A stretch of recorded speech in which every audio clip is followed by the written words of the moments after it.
हम जहाँ लाइट फैलाना होगा, स्टेडियम की लाइट में, मैरिज गार्डन की लाइट में, इस कंसेप्ट के आधार पर। तो रात में जो फूल खिलते हैं उनका रंग काफ़ी लाइट आपको देखने को मिलेगा, ताकि जो रिफ्लेक्शन मैक्सिमम यहाँ पर हो सके। ये कीड़े मकोड़ों को क्यों खा रहा है? इसलिए खा रहा है, ये जिस मृदा में उगा हुआ है वो नाइट्रोजन डेफिसिट सॉइल है। पानी वाली रॉड से पानी को गर्म किया हो तो गर्म पानी ऊपर, ठंडा पानी नीचे, तो मॉलिक्यूल का क्या हो जाता है, यहाँ पर ट्रांसफर हो जाता है। चलेगा भाई, स्वागत है आप सभी का साइंस और टेक के इस ऑफिशियल प्लेटफॉर्म के ऊपर। सभी का बहुत बहुत स्वागत है। तो स्वागत है आप सभी का इस एनसीईआरटी सीरीज में। एनसीईआरटी सीरीज में मैंने क्लास 6 की एनसीईआरटी बना दी है, अपलोड भी यहाँ पे हो चुकी है। जिसमें मैं क्लास 6 की एनसीईआरटी ना देखी हो तो उसको एक बार देखिएगा, उसका मैंने एसेंस यहाँ पे तैयार किया है। काम काम की बातें जो हैं, क्लास 6 की बहुत बेसिक एनसीईआरटी थी, तो बहुत बेसिक बेसिक उसमें बातें थी, मगर उसमें जो टेक्निकल जो टर्म जो थे, उसके जो बेसिक जो कंसेप्ट जो थे, उनको यहाँ पर मैंने चर्चा किया है। आज हम बात करने वाले हैं इसी एनसीईआरटी सीरीज में क्लास 7। तो चलिएगा शुरुआत करते हैं क्लास 7 की एनसीईआरटी। तो पहले आपको मैं बता दूं कौन कौन से चैप्टर्स है हम यहाँ पे जो कवर करने वाले हैं क्लास 7 की एनसीईआरटी में। इसी तरीके से आज भी मैंने इस क्लास 7 की जो एनसीईआरटी है, इसके जो पूरा जो एसेंस जो है ना, इसका बोलना चाहिए मुख्य सार जो है यहाँ पर मैं आपके लिए लेकर आया हूँ। जितने भी जो कॉन्सेप्ट हैं, कोई भी कॉन्सेप्ट यहाँ से बचेगा नहीं आपका। अच्छा, दूसरा यहाँ पर कुछ बातें बच्चों को सिखाई गई हैं। क्लास 7 के बच्चे काफी छोटे होते हैं, तो जो बल्क में जो आपने बोलना चाहिए कि जो कंटेंट जो होता है, कंसेप्ट नहीं छूटेगा, कंटेंट भाषा है, तो उसको हमने कट करके उसके एसेंस की तरफ हम बढ़े हैं, ताकि हमें यहाँ पर उसका कुछ सार यहाँ पर मिल पाए और हम यहाँ पे उसे कंसेप्ट को समझ पाए। बात करते हैं क्लास 7 के एनसीईआरटी में। सबसे पहले चर्चा करेंगे कि पौधों में पोषण के बारे में हम बात करेंगे। पौधों में पोषण कैसा कैसा यहां पर होता है, इसके ऊपर यहां पे चर्चा होगी। बात करते हैं न्यूट्रिशन इन एनिमल। अब पोषण की बात हो रही है किसमें? जीवों में चर्चा हम करेंगे, जीवों में पोषण कैसा कैसा हो रहा है। ये भी काफी बेसिक एनसीईआरटी है। हम बात करेंगे यहां पर, देखो, ऊष्मा की चर्चा यहां पर होगी, हीट के बारे में चर्चा करेंगे। अम्ल, क्षार, लवण किताब में तो बहुत बेसिक बेसिक दिए हैं, तो कुछ मैं आपको अपर कंसेप्ट भी यहां पे टच कराते चलूंगा। भौतिक और रासायनिक परिवर्तन,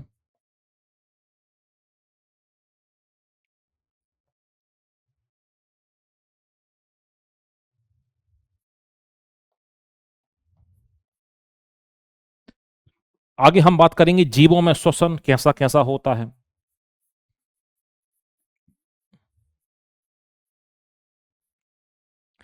अब बात करेंगे ट्रांसपोर्टेशन एनिमल्स और प्लांट्स, जीवों में परिवहन कैसा हो रहा है।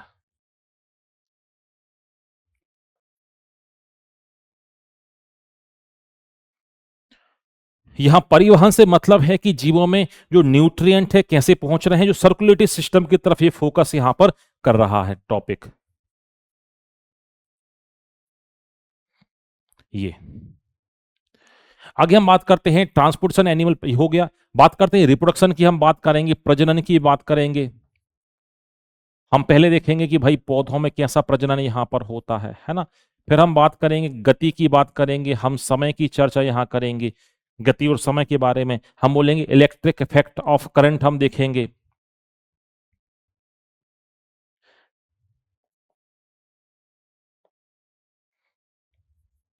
विद्युत धारा, उसका प्रभाव देखेंगे।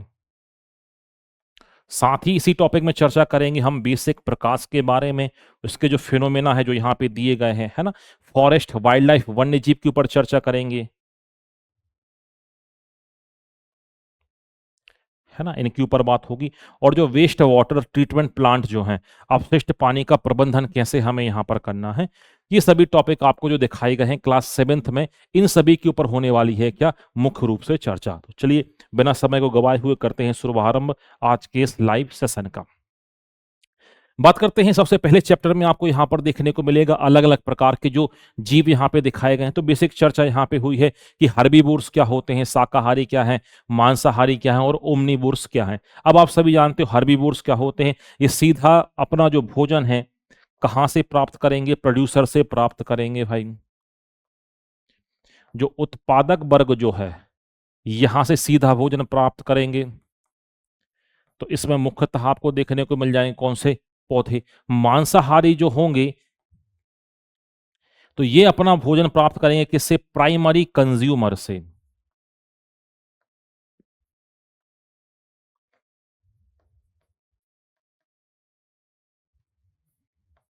प्राथमिक उपभोक्ताओं से ये भोजन प्राप्त करेंगे।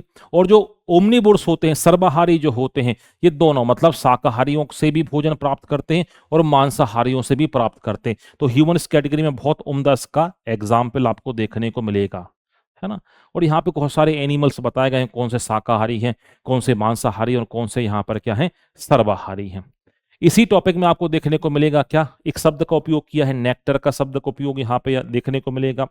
ये नेक्टर होता क्या है और नेक्टरीवोर तो हमें आगे मैं आपको बताऊंगा ही, उसके पहले कुछ और जानकारी के ऊपर चर्चा कर लें।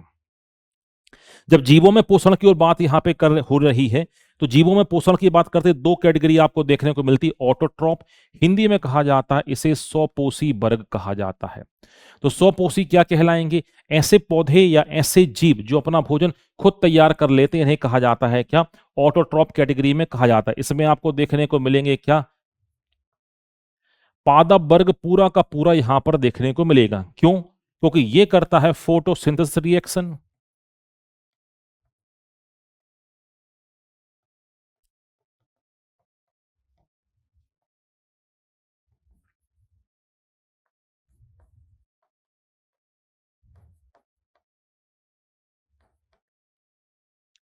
प्रकाश संश्लेषण की अभिक्रिया करेगा, जहां पर ये बनाएगा क्या? भोज्य पदार्थ, स्टार्च बनाते हैं। ये देखो आप,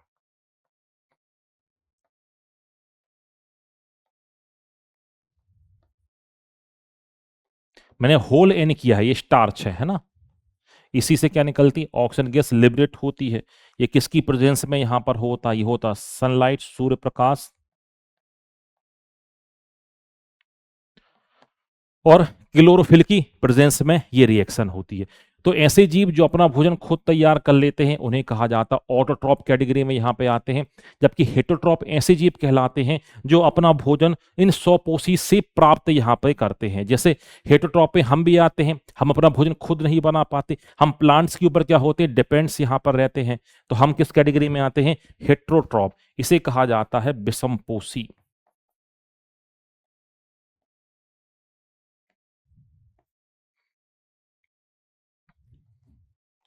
जो अपना भोजन खुद नहीं बना पाते। अब देखो, इसी पहले वाले ही टॉपिक में कुछ और चर्चा भी यहां पर हुई है। एक शब्द यहां पे आता है मकरंद आता है, ये देखो आप, नेक्टर जिसे कहा जाता है, इंग्लिश में बोलते हैं नेक्टर, हिंदी में कहा जाता है मकरंद कहा जाता है। तो मकरंद क्या होता है? ये आपको पौधे में, आपको फूल में आपको देखने को मिलेगा नेक्टर। इसी नेक्टर से अट्रैक्ट होकर इंसेक्ट कहाँ पे आते हैं? फूल की तरफ आकर्षित होते हैं, है ना। ये एक प्रकार का बोल सकते हो सिम्बायोसिस एसोसिएशन बोल सकते हो।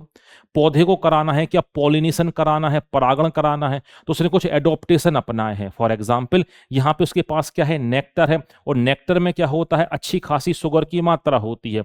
तो कीड़े मकोड़े इसको खाने के लिए इसके पास आते हैं।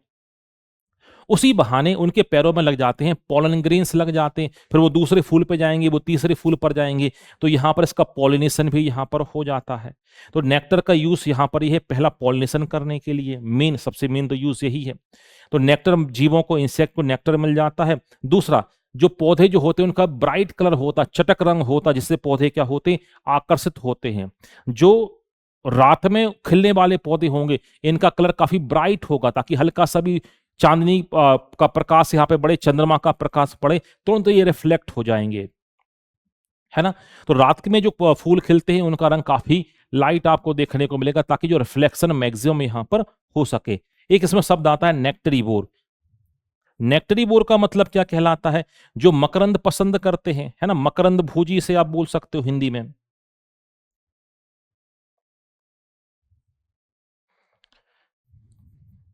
इसका बहुत ही उम्दा एग्जाम्पल आपको देखने को मिलेगा, बटरफ्लाई।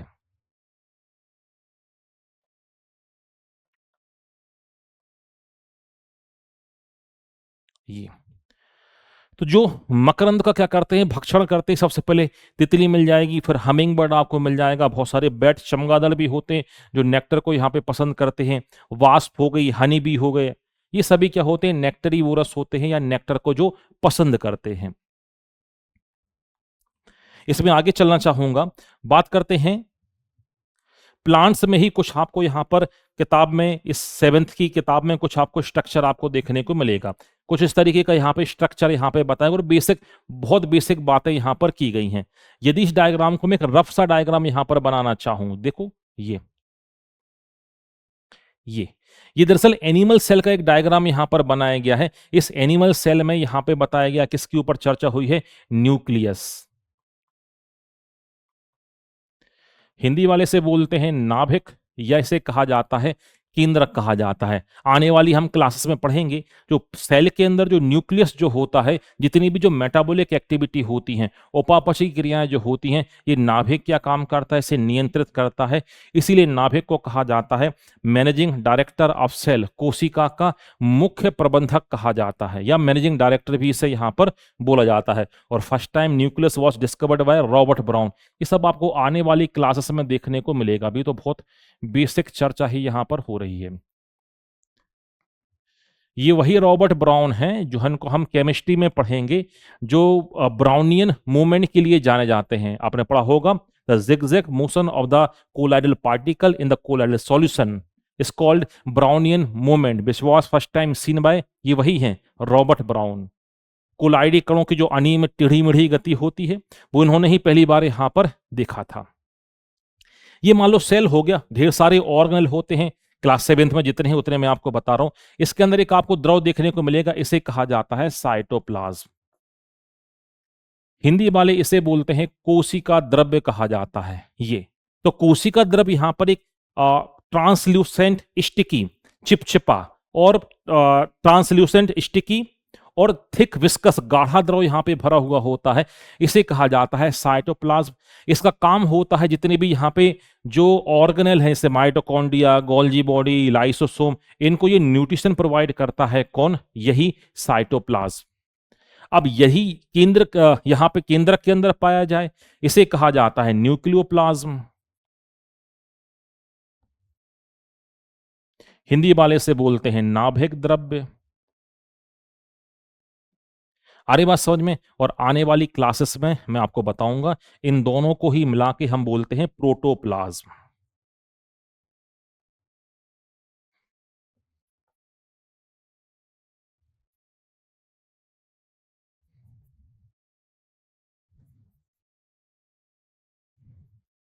करेंगे चर्चा। ये प्रोटोप्लाज्म को पहली बार डिफाइन हक्सले साहब ने यहां पे किया। उन्होंने इसको बोला है फिजिकल बेसिस ऑफ लाइफ, जीवन का भौतिक आधार होता है क्या, प्रोटोप्लाज्म। तो हमारी 7th की एनसीईआरटी में और इसके बारे में बताया सेल मेम्ब्रेन। जो एनिमल सेल में आपको देखने को मिलेगी क्या, सेल मेम्ब्रेन, कोशिका कला हिंदी में से बोलते हैं। कोशिका कला बोलोगे या कोशिका आप बोलोगे झिल्ली, है ना। ये एक प्रकार की प्रोटेक्टिव लेयर देखने को मिलेगी आउटर बॉडी में सेल के चारों ओर। तो एनिमल सेल में देखने को मिलती है सेल मेम्ब्रेन, जबकि यही सेल मेम्ब्रेन प्लांट में आपको जानी जाएगी सेल वॉल के नाम से। In animal cell membrane is made up of phospholipid, और प्लांट में यही बनेगी किसकी, आपकी पॉलीसैकेराइड, आपकी बनेगी सेलुलोज, जो होता है पॉलीसैकेराइड होता है।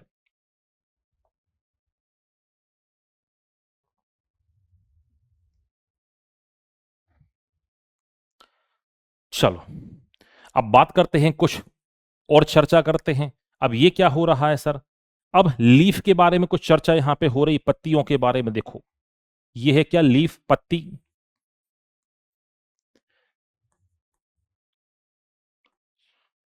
ये क्या है, लीफ का हमने एक छोटा सा हिस्सा यहां पे कट किया। सपोज आपने इस हिस्से को कट किया और कहां पे रखा, आपने इलेक्ट्रॉन माइक्रोस्कोप के नीचे रख के आपने देखा। ये जो पत्ती होती है, पत्ती के ऊपरी सतह के ऊपर एक पतली सी परत पाई जाती है, इसे कहा जाता है क्यूटिकल। ये क्यूटिकल जो होता है, ये बैक्स लाइक स्ट्रक्चर यहां पर होता है। ये जो संरचना जो आपको देखने को मिलती है, इसे जो अपर लेयर जो हो रही है, ये क्यूटिकल लेयर है, वैक्स लाइक स्ट्रक्चर है। यहां से क्या होता है कि जो पानी जो है, पानी उड़ने को क्या करती है, ये रोकती है। तो अपर लेयर में जो एक वैक्स मोम जैसी संरचना देखने को मिलेगी, इसे कहा जाता है क्यूटिकल। हम पढ़ेंगे आगे जीरोफिटिक एडॉप्टेशन वाले पौधे जो मरुस्थल में यहां पर रहते हैं, तो उन पर एक क्यूटिकल की अच्छी खासी लेयर पाई जाती ताकि पानी वहां से ना उड़े। ये देखो आप, तो क्यूटिकल की यहां पर पाई जाती है क्या, लेयर पाई जाती है पानी को उड़ने से रोकने के लिए। निचली लेयर को कहा जाता है एपिडर्मिस। ये देखो आप, इसमें मेन बात क्या क्या है आप जो आपको पता होनी चाहिए। तो देखो यहां पे निचली सतह पर कुछ होल आपको दिखाई देंगे, इन्हें कहा जाता है स्टोमेटा।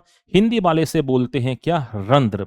ये वही स्टोमेटा है जहां से पानी उड़ेगा, ऑक्सीजन निकलेगी, ये वही स्टोमेटा यहां पर है। इनके आसपास आपको गार्ड सेल्स आपको देखने को मिलेंगी, है ना। कुछ इस तरीके का डायग्राम आपके एनसीईआरटी में ये बना हुआ है। तो स्टोमेटा कुछ इस तरीके के आपको देखने को मिलेंगे और इसके चारों ओर देखने को मिलेंगे इस तरीके की गार्ड सेल्स, इस तरीके की। तो ये है आपका स्टोमेटा और ये आपकी हैं गार्ड सेल्स,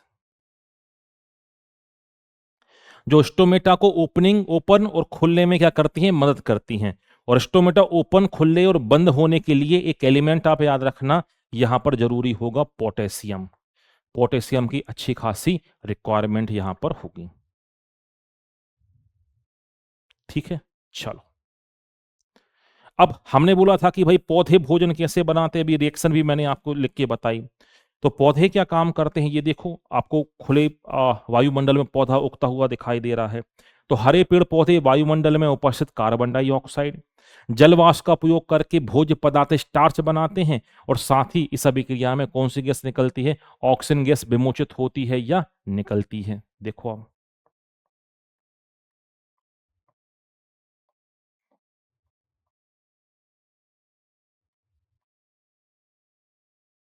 होल एन कर दो तो उसी को ये हो जाएगा, स्टार्च हो जाएगा, है ना।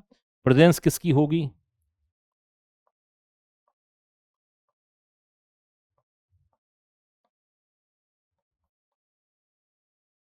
सनलाइट और क्लोरोफिल की प्रेजेंस। इसीलिए हम पौधों को बोलते हैं, पौधे जो करते हैं प्रकाश संश्लेषण।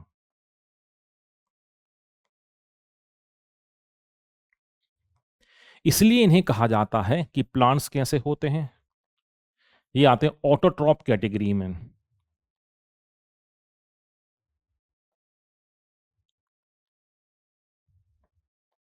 100 पोषी वर्ग के अंतर्गत ये आते हैं।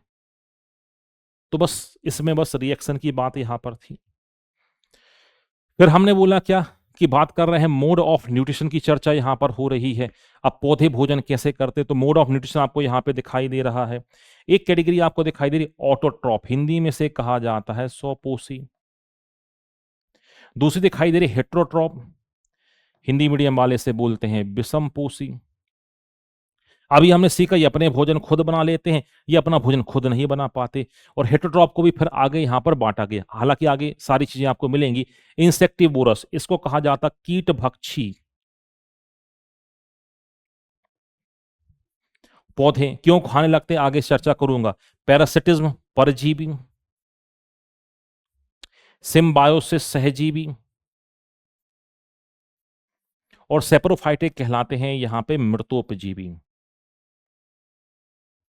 आपके एनसीईआरटी में एक डायग्राम बना हुआ है फंगस का, ये तो समझ में आ रहा है। ये भी समझ में आ रहा, पैरासिटिक क्या कहलाते हैं, ये दूसरे के ऊपर डिपेंड रहेंगे, उसका अपना भोजन दूसरे से प्राप्त करेंगे। सिम्बायोसिस क्या कहलाता है, एक प्रकार का ये म्यूचुअलिज्म से हम यहां पर बोलते हैं सिम्बायोसिस। एक प्रकार का सहजीवी अंतर संबंध, बहुत उम्दा एग्जाम्पल है यहां पर क्या, लाइकिन। ये देखो आप, lichen is a very good example of symbiosis. किस किस के बीच में ये सिम्बायोसिस होता है, एलगी के बीच में, जिसको आप हिंदी वाले बोलते हैं शैवाल, और दूसरा होता है फंगी, कवक।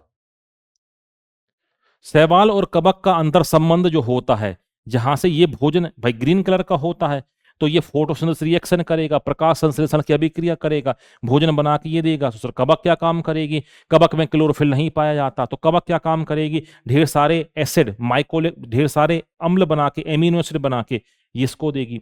तो इसके अंतर संबंध को बोला जाता है क्या, लाइकेन। तो दो जीवों का ऐसा अंतर संबंध जब ये साथ में रहें, एक दूसरे को बेनिफिट पहुंचाएं, ये कहलाता है सिम्बायोसिस कहलाता है। तो फिर ये क्या कहलाता है, सेप्रोफाइटिक। मृतोपजीवी क्या कहलाता है, मृतोपजीवी जो होता है ये डेड और डिकेइंग मटेरियल के ऊपर ग्रो करते हैं, है ना। मतलब मृत पदार्थों के ऊपर क्या होते हैं, ये ग्रो करते हैं। ये देखो मृतोपजीवी।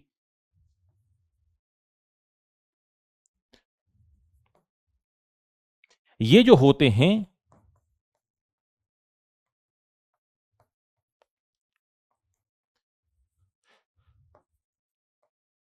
मृत पदार्थों के ऊपर क्या करते हैं, ग्रो करते हैं। डेड और डिकेइंग मटेरियल के ऊपर ग्रो करते हैं। जैसे बहुत अच्छा एग्जाम्पल ने दिया है ये फंगस, कवक, है ना।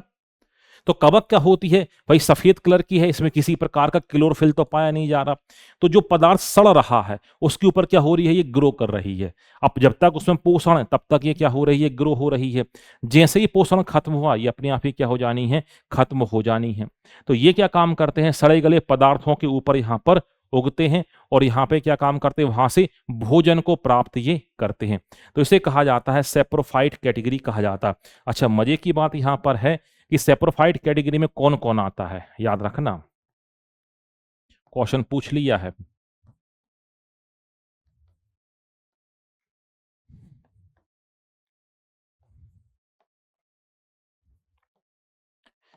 बात करते हैं सेप्रोफाइट कौन कौन हो सकते हैं, तो बैक्टीरिया सेप्रोफाइटिक कैटेगरी में आते हैं और आते हैं फंगी सेप्रोफाइटिक कैटेगरी में आते हैं। किसी भी तरीके से वायरस जो होते हैं ये सेप्रोफाइटिक कैटेगरी में आते ही नहीं हैं। आ रही बात समझ में। तो ये आप देखो, ये आपको दिखाई दे रहा है, ये ब्लैक ब्लैक सा कुछ हो गया, ये क्या है, ये आपकी फंगस ग्रो यहां पर हो गई है। फंगी क्या हो गई ग्रो, क्यों, क्योंकि ब्रेड जो है यहां पर ये है कल्चर मीडिया। ये संवर्धन माध्यम मौजूद है। संवर्धन माध्यम के ऊपर कवक यहां पर उगा, ये तो हमने कवक को यही तो बोला है कि सेप्रोफाइटिक कैटेगरी की होती है ना। अच्छा, कब तक उगेगी, जब तक ये खत्म नहीं हो जाता, ये खत्म हो जाएगा कवक खत्म हो जाएगी। बहुत उम्दा एग्जांपल फिर इसका दूंगा। बरसात के समय फंगल ग्रो हर जगह आपको दिखाई दे जाएगा। यदि आपने अपनी शर्ट पसीने से भीगी हुई थी, प्रॉपर तरीके से धो के नहीं रखी, उसमें भी फफूंदी लग जाएगी। क्यों, उसमें सॉल्ट थे, स्पोर हवा में उड़ रहे थे फंगस के, कल्चर मीडिया मिला, वहां पर क्या होगा, ये ग्रो हो गए। ये क्या काम करेंगे, जिस मीडियम के ऊपर ग्रो होंगे उस समय वॉलेट भी हो सकता, पर्स लेदर का है उसके ऊपर भी लग जाएंगे, बेल्ट के ऊपर भी लग जाएगी फंगस। तब तक उसको खत्म ना कर दे जब तक यहां पर एक ग्रो होती रहेगी। और जैसे आपने देखा होगा बरसात के बाद टेम्परेचर बढ़ता है, धीरे धीरे क्या होने लगती है, ये फंगस खत्म होने लगती है। ठीक है, चलो। आपने अपने आस पड़ोस में, सिटी में, गांव में कुछ एक ऐसा पौधा तो जरूर यहां पर देखा होगा। ठीक है, ये जो आपको दिखाई दे रहा है ये कसकुटा, है ना। इसको आप हिंदी वाले बोलते हैं अमरबेल। अमरबेल इसलिए बोलते हैं कि ये जल्दी से खत्म तो यहां पर नहीं होता। और अमरबेल कैसा होता है, ये होता टोटल स्टेम पैरासाइट।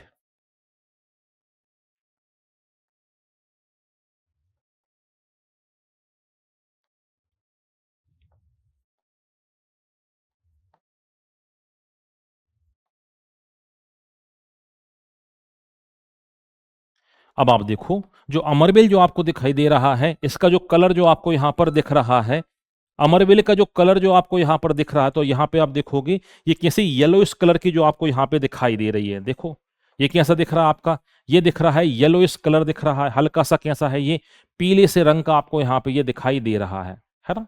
इसका मतलब इस अमरबेल में क्या है, क्लोरोफिल एब्सेंट है।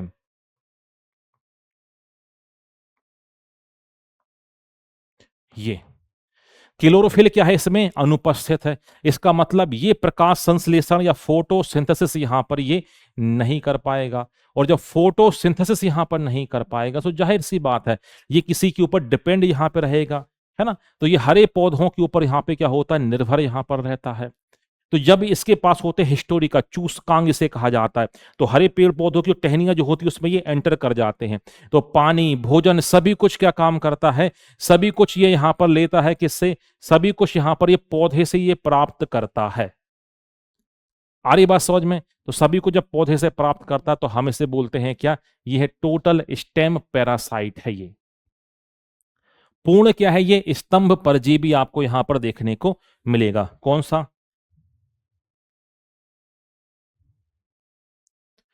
तो कौन सा, तो ये से हम बोलते हैं क्या, तो ये कहलाता है हमारा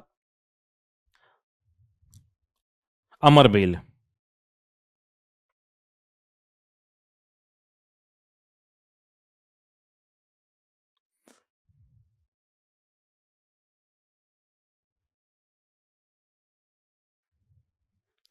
ठीक है, तो ये है हमारा अमरबेल। अब इसमें एक देखने को मिलता है क्या, इसे कहा जाता है इंसेक्टिबोरस प्लांट। इसमें आता है पिचर प्लांट। हिंदी वाले इसे प्यार से नाम देते हैं घटपर्णी, कुछ लोग उसको बोलते हैं कलश पादप।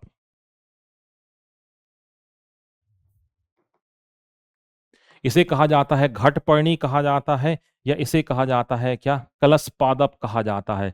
तो घटपर्णी या कलश पादप यहाँ पे क्या कहलाता है, यहाँ पे ध्यान से सुनो। घटपर्णी हो गया या कलश पादप। अब ये क्या है, ये है इंसेक्टिबोरस प्लांट।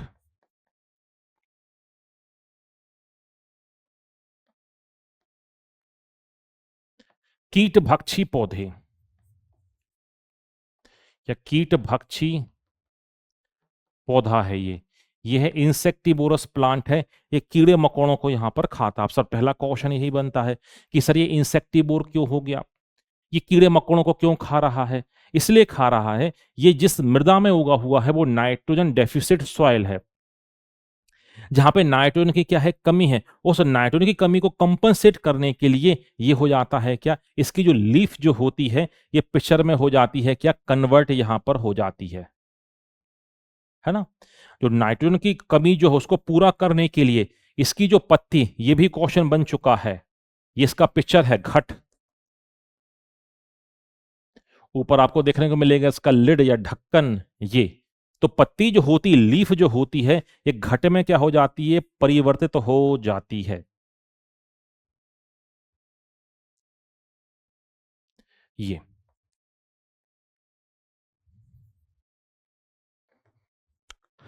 बात समझ में आ रही है। तो उसकी जो पत्ती किसमें परिवर्तित हो गई, यहां पर ये पिक्चर में परिवर्तित यहां पर ये हो गई। ये भी क्वेश्चन यहां पर पूछा कि सर अकेला यही पौधा है क्या इंसेक्टिवरस, नहीं इसके अलावा भी हैं, इसमें से नहीं है, आगे आपको मिलेंगे। अगला देखने को मिलेगा डायोनिया, आपको देखने को मिलेगा यूट्रिकुलेरिया, एक खुद हो गया पिक्चर प्लांट, है ना। ड्रोसेरा देखने को मिलेगा, संडू जिसे कहा जाता है। ये सभी के सभी क्या हैं, पौधे हैं। ये भी होते हैं क्या, इंसेक्टिवोरस होते हैं। उनका कंसेप्ट एक ही, ऐसी मिट्टी में उग रहे हैं जहां लीचिंग की प्रोसेस होती है। लीचिंग प्रोसेस आप समझ रहे हो, पानी जमीन में गहराई में चला जाना, तो उसके साथ कई बार खनिज भी नीचे चले जाते हैं, है ना। तो इसे कहा जाता है क्या, इसकी वजह से ये हो जाते हैं कन्वर्ट, किस में, ये हो जाते हैं कन्वर्ट, इस पिक्चर प्लांट में कन्वर्ट या तब्दील यहां पर हो जाते हैं। बात करते हैं अब क्या, लाइकेन के ऊपर चर्चा हो रही है, लाइकेन ही है, ध्यान से आप देखो।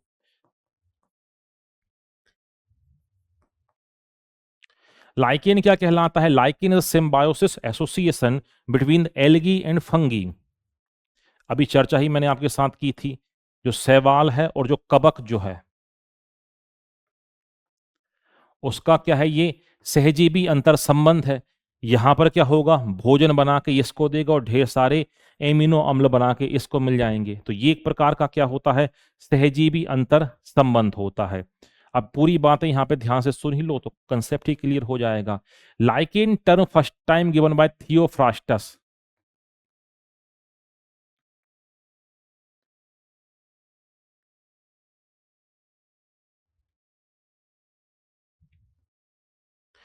थियोफ्रास्टस ने पहली बार क्या किया था, लाइकेन शब्द यहां पर दिया था।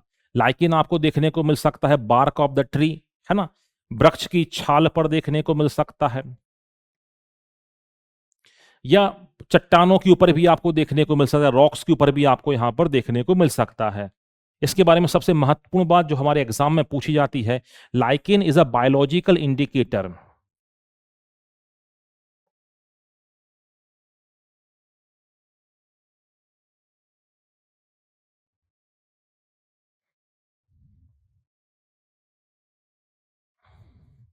ये सल्फर डाइऑक्साइड का होता है क्या,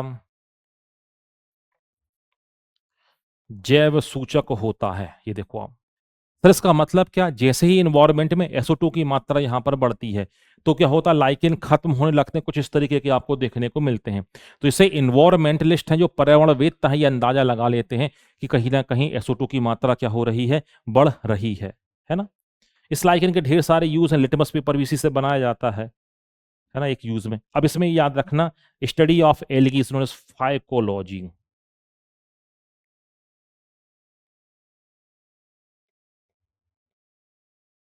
ये और स्टडी ऑफ फंगी, इसको भी याद रखना, माइको।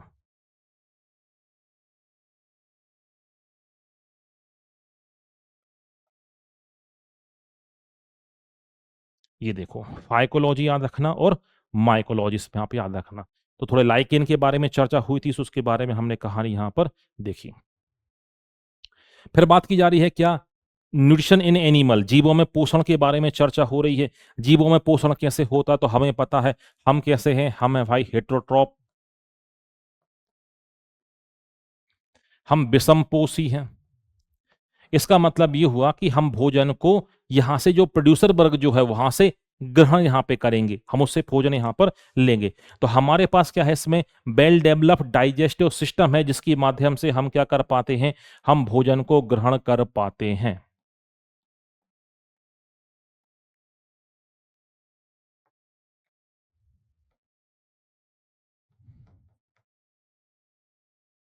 तो सर पाचन तंत्र से कैसे, पाचन तंत्र क्या काम करता है, इसका काम ही यही होता है क्या, कि मैक्रोमोलिक्यूल्स को माइक्रोमोलिक्यूल्स में कन्वर्ट कर देना, बृहद अणुओं को छोटे अणुओं में तोड़ देना और वहां से एनर्जी को कंज्यूम यहां पे करना। क्यों सर, ऊर्जा की आवश्यकता क्यों है, क्योंकि जितनी भी जो मेटाबॉलिक एक्टिविटी होती है, उपापचयी क्रियाएं होती हैं, देखना सुनना बोलना चलना, इन सब के लिए क्या चाहिए, ऊर्जा चाहिए उसके पास हमारे। इसलिए हमारे पास क्या है, वेल डेवलप्ड डाइजेस्टिव सिस्टम।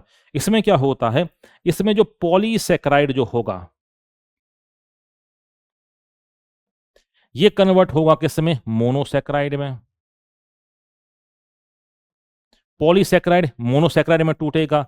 जो बसा जो है, ये टूटेगा किस में, फैटी एसिड और ग्लिसरॉल, ये यहां टूट जाएगा। प्रोटीन किस में टूटेगा, तो हमने लोग प्रोटीन बना होता है मेड ऑफ एमाइनो एसिड, ये एमिनो अम्ल में टूटेगा। तो यही तो हमने बोला है कि बड़े अणुओं को छोटे अणुओं में क्या करना, ब्रेक डाउन करना, उनको तोड़ना और वहां से एनर्जी को कंज्यूम करना। यही होता है डाइजेस्टिव सिस्टम का क्या एम यहां पर होता है, या इसका उद्देश्य यहां पर होता है। तो फिर उसने बोला कि और क्या पाया जाता है, फंक्शन ऑफ सलाइवा, लार का फंक्शन बताओ। तो human carries 3 pair of true salivary gland, मनुष्य में 3 जोड़ी लार ग्रंथियां पाई जाती हैं। कौन कौन से, देखो मैं आपको बताता हूं, 3 जोड़ी। पहली होगी पैरोटिड, हिंदी में भी भाई यही बोलते हैं, इंग्लिश में भी यही बोलते हैं, इनके कोई हिंदी विशेष नाम यहां पे नहीं है। दूसरी आपको देखने को मिलेगी सबलिंगुअल, तीसरी आपको देखने को मिलेगी सब मैक्सिलरी।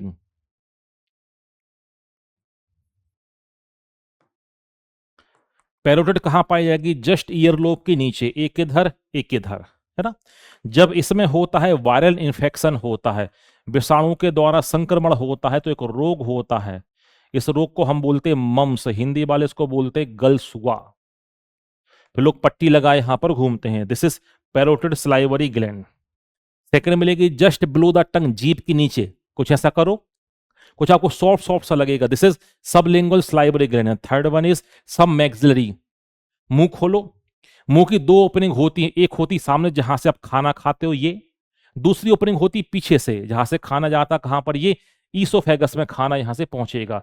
तो उस ओपनिंग को कहा जाता है फॉसेस, कहा जाता है मेडिकल साइंस में। तो फॉसेस के दोनों ओर जो गुच्छे आपको दिखाई देंगे, दिस इज सब मैक्सिलरी स्लाइवरी ग्लैंड। तो 3 जोड़ी लार ग्रंथियां यहां पर पाई जाती हैं। काम क्या होता, फंक्शन क्या होता है इसका, तो सलाइवा में कुछ बात कर लेते हैं। यहां पे एक एंजाइम देखने को मिलेगा, इसे कहा जाता है लाइसोजाइम। ये एंजाइम काम करता है एज अ एंटी बैक्टीरियल। ये क्या काम करेगा, बैक्टीरिया को मारने का काम करेगा। कौन सा, लाइसोजाइम, हिंदी में भी इसे यही लिखा जाता है भाई, ये दूसरा एक आपको एंजाइम देखने को मिलेगा which is known as amylase. लोग प्यार से इसे एक नाम और देते हैं टाइलिन, है ना।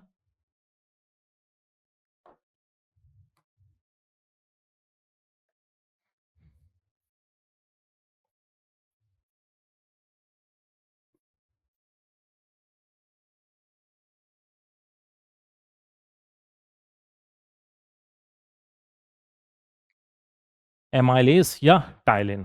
तो इसका काम क्या होता है, जो भी हम खाना खाते हैं ये होता है स्टार्च में। जो स्टार्च आप खा रहे हो, स्टार्च को हिंदी में भी स्टार्च कहा जाता है। तो एमाइलेज या टाइलिन एंजाइम इसको तोड़ देता है माल्टोज और डेक्स्ट्रिन में। जो माल्टोज होता है ये होता है डाइसैकेराइड होता है, दो शर्कराओं से मिलके बना। और डेक्स्ट्रिन जो होता है इसको बोलते हैं,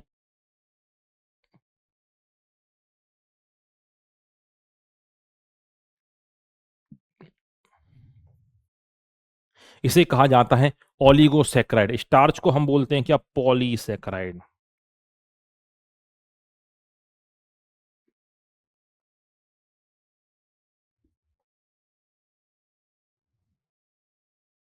सारे क्वेश्चन एग्जाम में बन चुके हैं। स्लाइबा का पीएच याद रखना 6.8 होता है according to NCERT, slightly acidic. आंशिक अम्लीय, तो ये आंशिक अम्लीय पीएच क्या काम करता है, बैक्टीरिया को पनपने से रोकता, पहला काम। दूसरा, यहां पर स्टार्च को क्या करता है, ब्रेक डाउन करता है। किसमें, माल्टोज और डेक्स्ट्रिन में। स्टार्च क्या है, क्वेश्चन बना है, ये पॉलीसैकेराइड है। माल्टोज क्या है, disaccharide made up of 2 molecules of glucose. और डेक्स्ट्रिन है ओलिगोसैकेराइड, 2 से 4 वालों को हम एक साथ बोलते हैं क्या, ओलिगोसैकेराइड, इसे यहां पर कहा जाता है। फिर हम बात करते हैं टीथ की, बात करते हैं दांत की, बात करते हैं। मुंह से शुरुआत यहां पर हो ही चुकी है। तो जो अपर लेयर होती है it is known as enamel, इसके बारे में चर्चा करना बहुत जरूरी है। एनेमल को बोला जाता है it is hardest substance of the human body.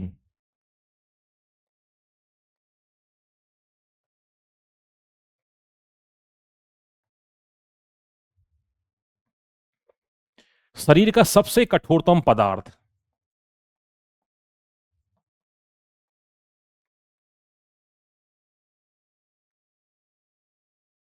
ये क्या है, शरीर का सबसे कठोरतम पदार्थ। क्यों, क्योंकि ये बना हुआ होता है क्या, कैल्शियम फ्लोराइड 3% और कैल्शियम फॉस्फेट जो होता है 97%। तो इसमें अच्छा खासा डिपोजिशन होता है किसका, मिनरल्स का, खनिज का। तो ये क्या होता है, सबसे कठोरतम पदार्थ होता है। तो इसकी अपर लेयर को कहा जाता है एनेमल। तो एनेमल के ऊपर कई बार क्वेश्चन बना है। इसमें 2 प्रोटीन भी पाए जाते हैं, प्रोटीन के ऊपर ज्यादा जिक्र मैं नहीं कर रहा हूं। बात करते हैं फिर अब दांतों के ऊपर। स्टार्ट यहां पे हो ही चुका है। सो दांत आपको देखने को मिलेंगे on the basis of function, कार्य के आधार पर। पहला आपको दिखाई दे रहा इंसीजर, यहीं पे लिख दूं क्या मैं, इंसीजर हिंदी वाले से बोलते हैं कृदंत। इनसे सामने के 4, ऊपर के चपटे, नीचे के चपटे चीजल शेप होते हैं, छेनी के आकार के होते हैं। जस्ट बिलो क्या देखने को मिलेगी, नोज। तो incisor also known as nose teeth. Canine, दोनों कीले ऊपर, दोनों कीले नीचे, हिंदी वाले से बोलते हैं रदनक, also known as tearing teeth. Tear मतलब होता चीरना, फाड़ना। और जस्ट कैनाइन के ऊपर देखो, ये क्या है, आंख है। तो canine also known as eye teeth. इनको आप इंग्लिश में ही याद करना भाई, आंख दांत, इसको आप जनमत बोलना। प्रीमोलर और मोलर, इनकी होती ग्राइंडिंग सरफेस। ये क्या काम आते हैं, ये चबाने के काम आते हैं। सरफेस इनकी अच्छी खासी यहां पर होती है। और लास्ट वाले मोलर तीत को कहा जाता है, इसे हम बोलते हैं विजडम तीत। हिंदी वाले बोलते अक्ल डाढ़। और अक्ल डाढ़ का कोई भी संबंध किसी भी प्रकार से अक्ल से नहीं होता है। अक्ल डाढ़ होती है क्या, it is a vestigial organ, ये अवशेषीय अंग है। पहले कभी चबाने में उपयोग आती थी, वर्तमान समय में इसका कोई भी काम नहीं है। इसे बस इतनी बात याद रखना। अक्ल, लास्ट वाला जो मोलर तीत यहां पर ऊपर नीचे, तो ये कहलाता है क्या, इसे कहा जाता है अक्ल डाढ़ कहा जाता है। तो ये क्या है, कार्य के आधार पर, उगने के आधार पर भी होते हैं दो प्रकार, एक होते मोनोफिडोंट, एक होते डाइफिडोंट। आने वाली एनसीईआरटी में करूंगा उसके ऊपर डिस्कशन, डेंटल फॉर्मूला भी डिस्कशन वहां पर करेंगे। खाना खाया, सलाइवा मिल गई, स्टार्च का पाचन हो गया, खाना हमने निगला। फूड पाइप यानी कि यहां भोजन नली है ये। अब भोजन नली से खाना कहां पर पहुंचेगा, तो oesophagus opens into the stomach, ये कहां जाके ओपन होगी, ये होगी स्टमक में जाकर ओपन होगी। अब ईसोफेगस है, जैसे स्टमक में यहां पे खाना पहुंचेगा तो यहां पर इसकी जो मसल्स है, एक मोशन यहां पे होता है, this motion is known as peristaltic movement.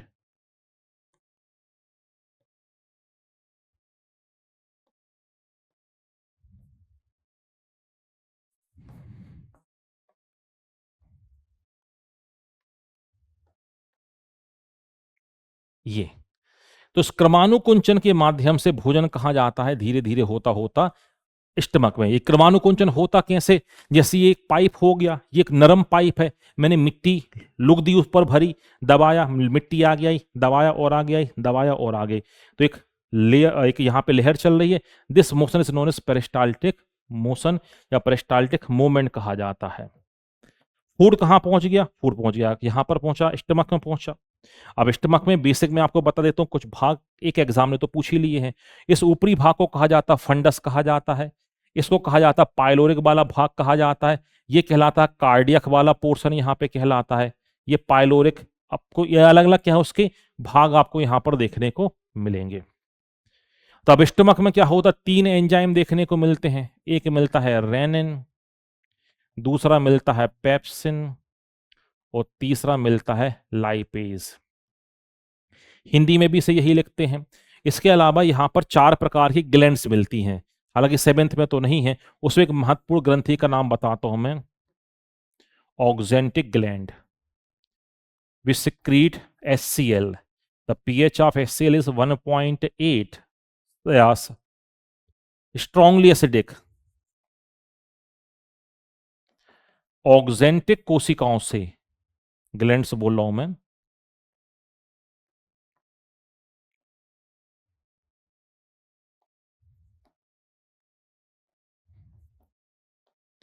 Oxyntic कोशिकाओं से क्या निकलता है, हाइड्रोक्लोरिक एसिड निकलता है, बहुत प्रबलतम रहता है ये, 1.8 पीएच। क्यों, यहाँ पे तीन हार्मोन जो निकलते हैं ना, कौन कौन से, एक निकलता है रेनिन, दूसरा निकलता है पेप्सिन, तीसरा निकलता है लाइपेज। इनको काम करने के लिए सूटेबल पीएच यहां से मिलता है। दूसरा, ये काम करता है एज अ एंटीबैक्टीरियल।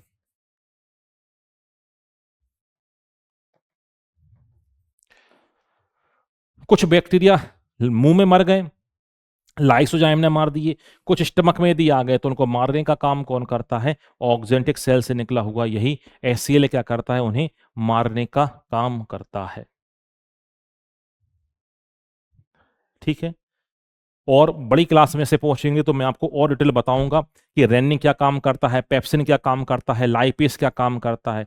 रेनिन दरअसल कैल्सियम प्रोटीन का ब्रेक डाउन करेगा कैल्शियम पैराकैसिनेट में, उसको पेप्सिन तोड़ेगा पेप्टोन्स और पॉलीपेप्टाइड में, और जो लाइपेज है फैट को तोड़ना शुरू करेगा, फैटी एसिड और ये ग्लिसरॉल में क्या करेगा, ये तोड़ना यहां पर ये शुरू करेगा। आ रही बात समझ में, तो ये आपको ये कुछ मैकेनिज्म वो मैं आपको बताऊंगा आगे।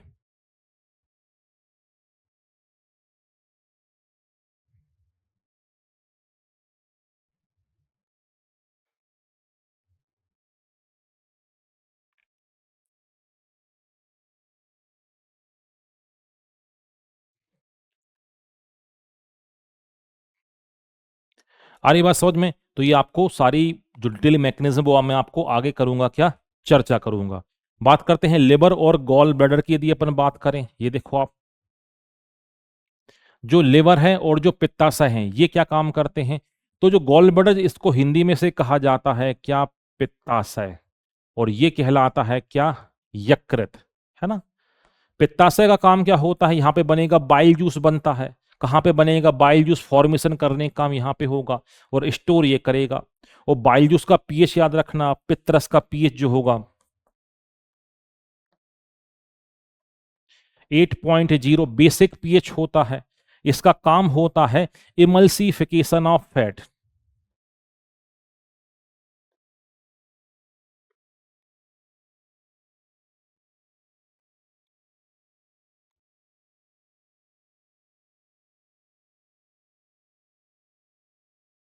बसा का पाइसीकरण मतलब जो रिमेनिंग जो बसा बचा हुआ है उसका क्या किया जाता है, यहां पर ब्रेक डाउन किया जाता है, उसे यहां पर तोड़ा जाता है।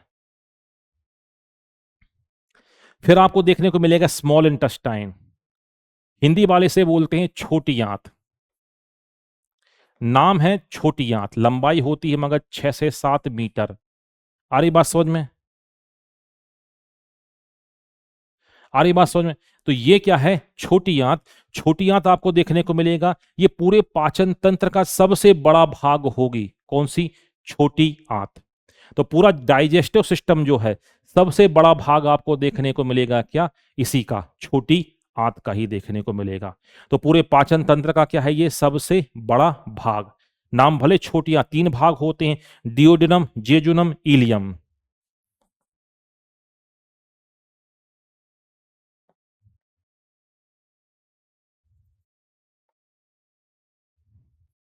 इसकी लंबाई होती है 2.5 सेंटीमीटर। ये होता है 3.5 मीटर। ये देखो मीटर है, सेंटीमीटर है, और ये होता है मीटर, और ये 3.5 मीटर। 3 2 5 और 6, 6.25। ये छोटी आंत के बारे में जानकारी क्या है, भोजन का सर्वाधिक पाचन और जो अवशोषण होता है वो हमें देखने को मिलेगा कहां पर, इसी छोटी आंत में ही देखने को मिलता है।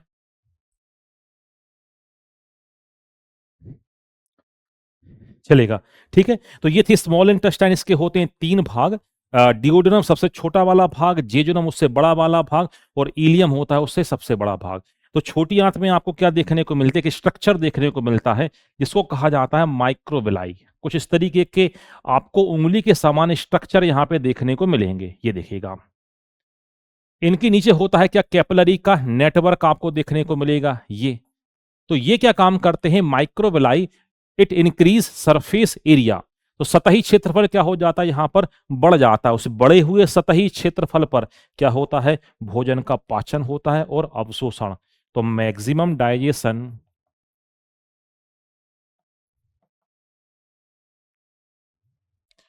और एब्जॉर्प्शन, भोजन का अधिकतम पाचन और अवशोषण यहीं पर आपको देखने को मिलता है। ठीक है, चले आगे इसके।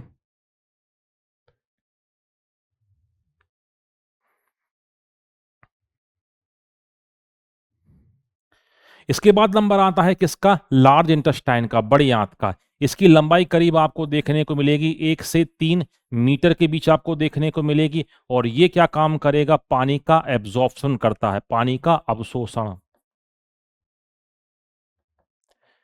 इसका मेन फंक्शन यहां पर यही होता है, क्या काम करना, पानी का अवशोषण करना। और यहीं पर आपको एक बैक्टीरिया देखने को मिलेगा, इसे कहा जाता है इकोलाई।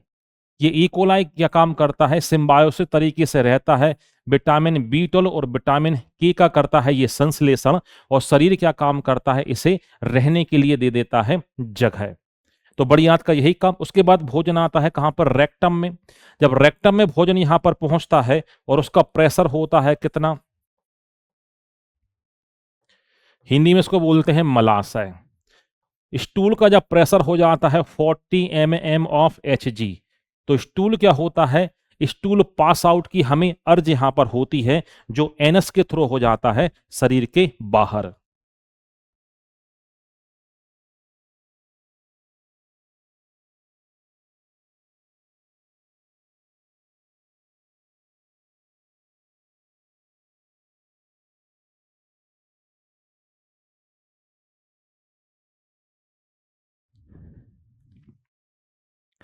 ठीक है, तो ये काम था बड़ी आंत का। और यहां से रेक्टम में जब प्रेशर हो जाता 40 mm Hg, तो स्टूल पास आउट की हो जाती है अर्ज, और जहां से स्टूल क्या हो जाता है शरीर के बाहर।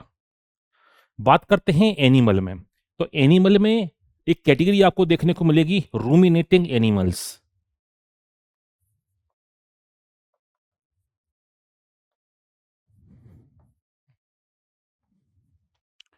सामान्य भाषा में से नहीं बोलते हो आप, जुगाली करने वाले जीव, है ना। इनको जुगाली करने वाले जीव क्यों कहा जाता है, इसलिए बोला जाता है क्योंकि इनके स्टमक में एक पोर्शन होता है जिसे कहा जाता है रूमेन कहा जाता है। ये देखो, ये क्या काम करते हैं, जब जैसे गाय हो गई, भैंस हो गई, रात को जब तेजी के साथ जब ये खाना खाते हैं तो रूमेन में पूरा का पूरा ये स्टोर हो जाता है, संग्रहित हो जाता है। सुबह क्या काम करेंगे, ये बोलस के फॉर्म में गोला बनेगा और यहाँ से आता हुआ दिखाई देगा आपको ईसोफेगस से, और ये फिर उसको चबा के दोबारा उसका क्या करते हैं, पाचन। तो ये कहलाते हैं रूमिनेटिंग एनिमल। तो ये गाय के जो स्टमक है उसका भाग यहाँ पे बताए गए हैं, दिखाई दे रहा है आपको। एमोसम दिखाई दे रहा है, रूमेन आपको दिखाई दे रहा है, रेटिकुलम दिखाई दे रहा है। सो मेन मुद्दा इसका ये है कि इनमें पाया जाता है, रूमेन पाया जाता है, जहां पर ये रात को जल्दी से खाना खाकर रख लेते हैं। बात की जा रही है फीडिंग हैबिट, बताई जा रही है किसमें, अमीबा में बताई जा रही है। आप सभी को पता है अमीबा क्या होता है, आप जानते हैं अमीबा होता है यूनिसेलुलर।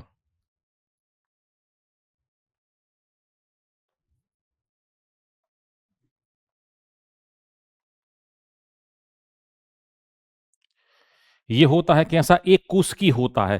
तो यदि उसकी फीडिंग हैबिट की यदि अपन बात करें, एक ही कोशिका के माध्यम से वो क्या काम करता है, फीड यहां पर करता है। जैसे ये कोई फूड पार्टिकल यहां पर है, तो उसने अपने चेंज यहां पर किए, यहां से मेम्ब्रेन को क्या करेगा, जोड़ेगा, वैक्यूल के और अपने मेम्ब्रेन के अंदर लेके और डाइजेस्टिव एंजाइम छोड़कर उसका क्या करेगा, पाचन यहां पर करता है। तो अभी वो में बहुत बेसिक प्रकार का आपको देखने को मिलेगा क्या, फीडिंग हैबिट, क्योंकि ये एक कोशिकीय जीव की कैटेगरी में यहां पर आता है। ठीक है, चलो आगे चलते हैं। आगे के टॉपिक आपको देखने को मिलेंगे क्या, आपको देखने को मिलेंगे हीट वाले, आपको टॉपिक देखने को यहां पर मिलेगा हीट। हिंदी में से कहा जाता है ऊष्मा। ये है क्या, ये ऊर्जा का ही एक रूप यहां पे है। तो इस पोर्शन में डिस्कशन हुआ है क्या, कंडक्शन ऑफ हीट का।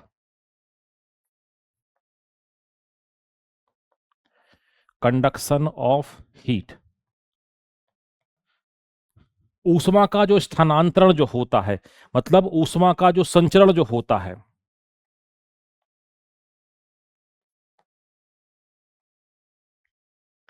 ये कैसे कैसे होता है। ठीक है, इसको मेजर करने के लिए ढेर सारे मीटर होते हैं, आने वाली क्लासेस में आपको बताऊंगा।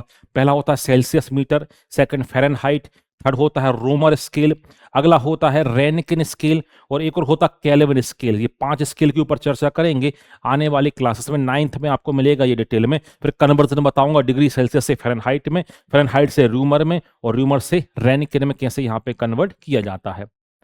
कंडक्शन ऑफ हीट में हम देखते हैं हमें 3 मेथड, या कंडक्शन बोलो या ट्रांसफर ऑफ हीट आप इसे बोल सकते हो, ज्यादा अच्छा शब्द है। ऊष्मा संचरण की विधियां,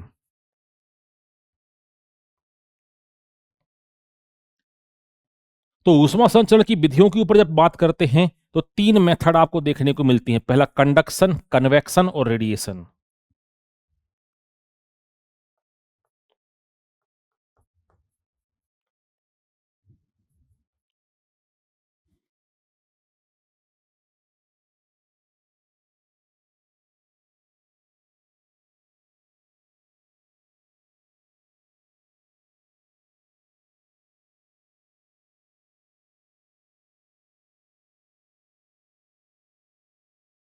यह है ऊष्मा संचरण की 3 विधियां, चालन, संवहन और विकिरण। चालन आपको देखने को मिलेगा ठोस में देखने को मिलेगा, इसमें मीडियम की आवश्यकता है। यहां पर देखो जो कन्वेक्शन है ये हमें देखने को मिलेगा द्रवों में देखने को मिलता है और गैसेस में देखने को मिलता है, इसमें भी मीडियम की आवश्यकता है। मगर जो रेडिएशन जो होता है, नो रिक्वायरमेंट ऑफ मीडिया, यहाँ पर माध्यम की आवश्यकता नहीं होती। बहुत उम्दा एग्जाम्पल है सूर्य के द्वारा गर्म होना किसका, पृथ्वी का। जो कंडक्शन होते हैं इसमें जो मॉलिक्यूल का ट्रांसफर नहीं होता, मॉलिक्यूल अपनी ही जगह रहते हैं, वाइब्रेशन करते हैं, एनर्जी को बस ट्रांसफर करते हैं। कन्वेक्शन में मॉलिक्यूल का ट्रांसफर हो जाता है, जैसे गर्म हवा, हवा गर्म हुई सो ऊपर उठेगी, ठंडी हवा नीचे आएगी, तो उसमें मॉलिक्यूल का ट्रांसफर हो जाता है। वैसे लिक्विड में होता है, जैसे आप देखो कभी आपने पानी वाली रॉड से पानी को गर्म किया हो, तो गर्म पानी ऊपर, ठंडा पानी नीचे, तो मॉलिक्यूल का क्या हो जाता है, यहाँ पर ट्रांसफर हो जाता है। जबकि जो रेडिएशन जो होता है यहाँ पर मॉलिक्यूल का किसी प्रकार से ट्रांसफर नहीं होता, और रेडिएशन सबसे फास्ट मेथड होती है गर्म करने की। तो ये होता है कि इसमें ठोस में, ये द्रवों और गैसों में होता है, और इसमें माध्यम की आवश्यकता बिल्कुल भी नहीं होती।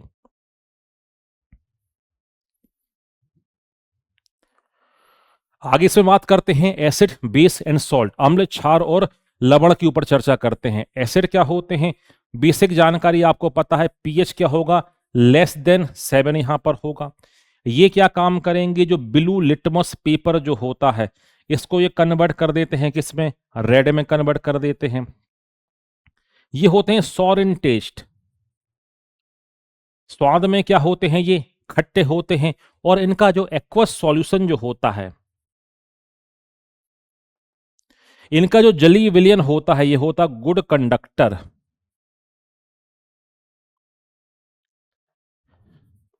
पानी में घुलकर ये बिजली का चालन करते हैं। बात करते हैं बेस के बारे में। बेस के बारे में पीएच वैल्यू क्या होती है, मोर देन 7 होती है। ये होते हैं बिटर इन टेस्ट, स्वाद में होते हैं कड़वे। ये देखो आप। अगली हम बात करते हैं, ये क्या होते हैं, जो रेड लिटमस पेपर जो होता है इसको कर देते हैं ब्लू कर देते हैं। तो आप याद रखना, रेड टू ब्लू, बी मतलब बेस।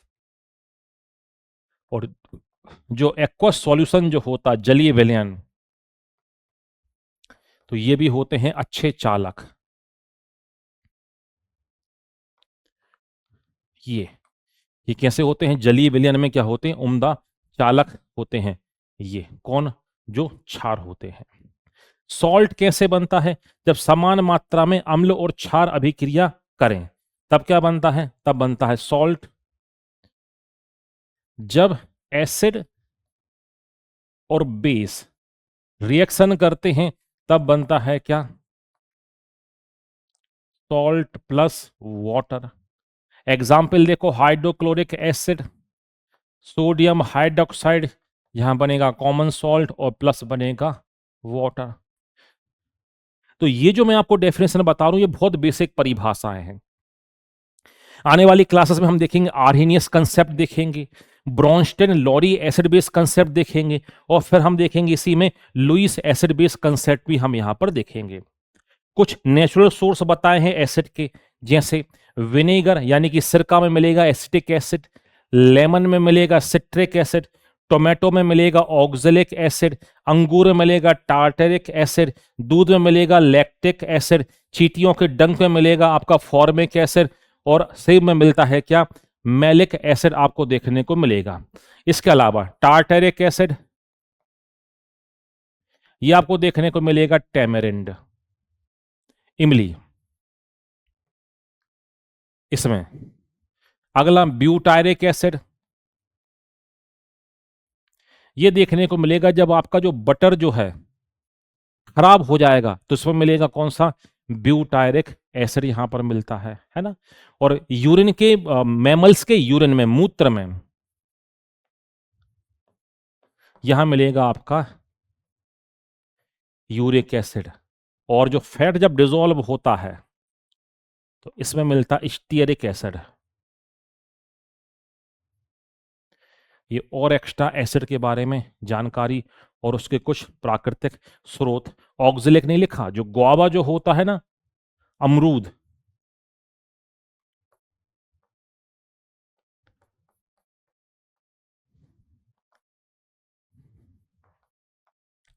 यहां पर मिलेगा क्या, ऑक्जेलिक एसिड मिलता है। ठीक है, तो ये कुछ प्राकृतिक जानकारी थी। अगला बात करते हैं फिजिकल चेंज और केमिकल चेंजेस की बात यहां पे करते हैं। तो फिजिकल चेंज क्या कहलाते हैं, यदि रिएक्शन के थ्रू बताऊं, हिंदी में इसको बोलते हैं भौतिक परिवर्तन, ये कहलाते हैं रासायनिक परिवर्तन।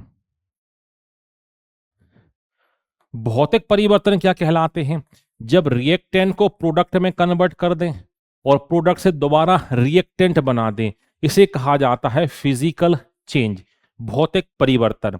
जब रिएक्टेंट से कन्वर्ट हो जाए प्रोडक्ट और प्रोडक्ट से दोबारा रिएक्टेंट ना बनाया जा सके, इसे कहा जाता है क्या, केमिकल चेंज कहा जाता है। इसे एग्जाम्पल देखो, मेल्टिंग ऑफ आइस, बर्फ का पिघलना, बर्फ पिघली, द्रव, द्रव से जमा दिया फिर ठोस। बॉइलिंग ऑफ वाटर, पानी का उबलना, पानी उड़ा, भाप, भाप को ठंडा कर दिया फिर पानी। फिर आपने बोला क्या, टेयरिंग ऑफ पेपर, पेपर को क्या कर देना, फाड़ देना, उसको गला के दोबारा से मैं पेपर यहां पे तैयार कर सकता हूं, है ना। गांच का टूट जाना या प्योरिंग ऑफ मिल्क, ये सब के सब क्या है, ये फिजिकल चेंजेस हैं। केमिकल चेंजेस में बात करते हैं, रस्टिंग, जंग लगना, देखो आप ये कहीं पर स्ट्रेन लगना, या जो चांदी का काला यहां पर पड़ जाना, फर्मेंटेशन प्रोसेस हो जाना, दूध का दही में परिवर्तन हो जाना, ये क्या है, रासायनिक परिवर्तन है। तो आप बस इतना कंसेप्ट याद रखो, क्रियाकारक से उत्पाद, उत्पाद से क्रियाकारक, भौतिक, क्रियाकारक से उत्पाद, उत्पाद से क्रियाकारक नहीं, इसे कहा जाता है रासायनिक परिवर्तन कहा जाता है। फिर यहां पे चर्चा हो रही है कि भाई जो आयरन में जो रस्टिंग होती है हम किस तरीके से बचाएं। तो पेंट कर दो, बार्नेस उसके ऊपर कर दो। दो बहुत अच्छी मेथड होती हैं। पहली मेथड होती है गैल्वेनाइजिंग,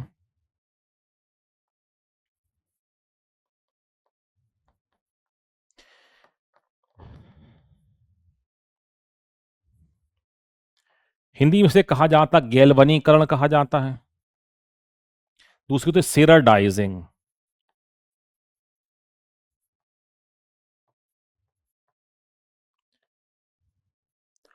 गैल्वेनाइजिंग में क्या होता है, जिंक की लेयर चढ़ाई जाती है किसी भी धातु के ऊपर, किसी भी लोहे के पदार्थ के ऊपर, इसमें भी जिंक की मेटल चढ़ाई जाती है। इसमें क्या काम करते हैं, जब पहले तो हमने क्या काम किया, जिंक को पहले गर्म किया, उसमें डिप कर दिया किसी भी चीज को, लोहे की चीज को, इसे कहा जाता है गैल्वेनाइजिंग। अब उल्टा, लोहे के ऑब्जेक्ट को हमने रेड हॉट किया और जिंक का पाउडर स्प्रे कर दिया, तो जिंक पिघल के एक समान लेयर बना लेता है, ये कहा जाता है सेराडाइजिंग। है कुछ नहीं, बस केवल ये मेथड है, बस आपको इतना याद रखना है, दोनों में ही यूज किया जाता है, किसका, जिंक का यूज किया जाता है, चाहे गैल्वेनाइजिंग मेथड हो और चाहे हो कौन सी सेराडाइजिंग मेथड ही क्यों ना हो। आगे हमें देखने को मिलता है ह्यूमन रेस्पिरेटरी ऑर्गन या रेस्पिरेटरी सिस्टम। जब कभी भी हम चर्चा करते हैं रेस्पायरेशन, दो तरीका देखने को मिलेगा, दो तरीके का। पहला एरोबिक या हिंदी में इसको बोलते हैं ऑक्सीश्वसन। ये क्या होता है, ये शरीर के अंदर होता है, ये देखो आप,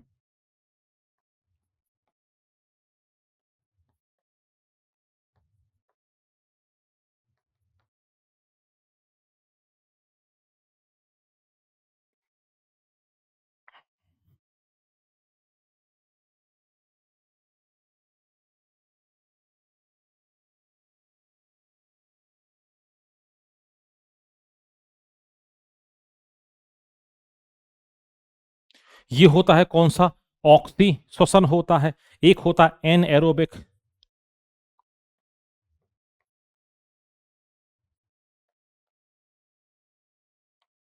ये होता है अनॉक्सीश्वसन, ऑक्सीजन की एब्सेंट में। 2C2H5OH, ethyl alcohol twice CO2 plus 2 ATP। इसे ही कुछ लोग बोल देते हैं फर्मेंटेशन के नाम से भी जानते हैं। तो ऑक्सीजन में ऑक्सीजन की आवश्यकता होती है, अनऑक्सीजन में ऑक्सीजन की आवश्यकता यहां पे नहीं होती। इसमें एनर्जी ज्यादा बनती है, इसमें एनर्जी कम बनती है। बाय प्रोडक्ट में 6 मॉलिक्यूल CO2 निकलते हैं, इसमें 2 मॉलिक्यूल निकलते हैं। ये जो बना है इसे कहा जाता है इथाइल एल्कोहल। ये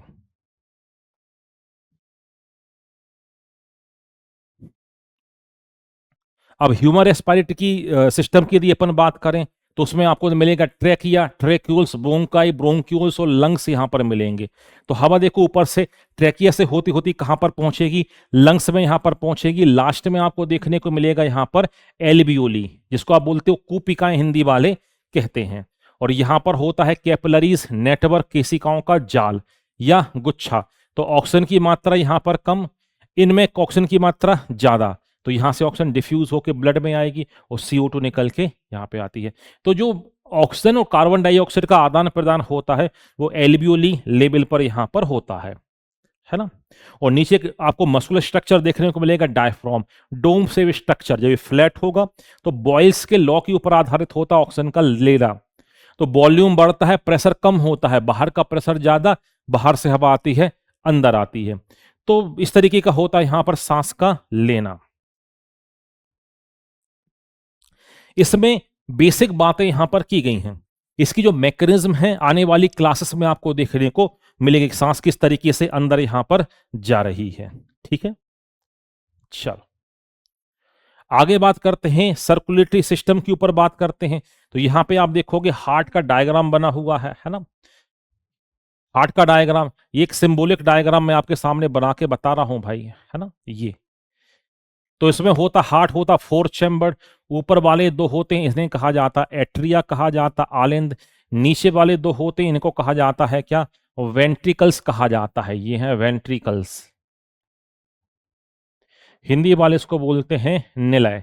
बहुत बेसिक बताऊं तो यहां पर क्या होता है, यहां पर आएगा इम्प्योर ब्लड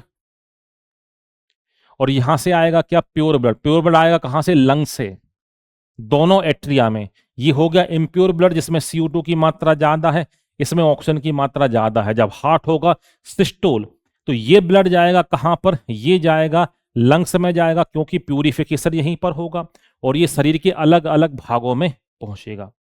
तो बहुत बेसिक मैकेनिज्म यहां पर बताई गई है। 72 टाइम्स होती है पर मिनट इसकी बीट, हार्ट बीट, ये भी आप जानते हो। इसमें जब आगे वाली क्लास में बताऊंगा 2-3 चीजों के ऊपर चर्चा होगी। क्या, स्टेथोस्कोप, ये जो मेजर करता है हार्ट बीट को, और स्फेग्नोमैनोमीटर जो मेजर करता है क्या, BP को।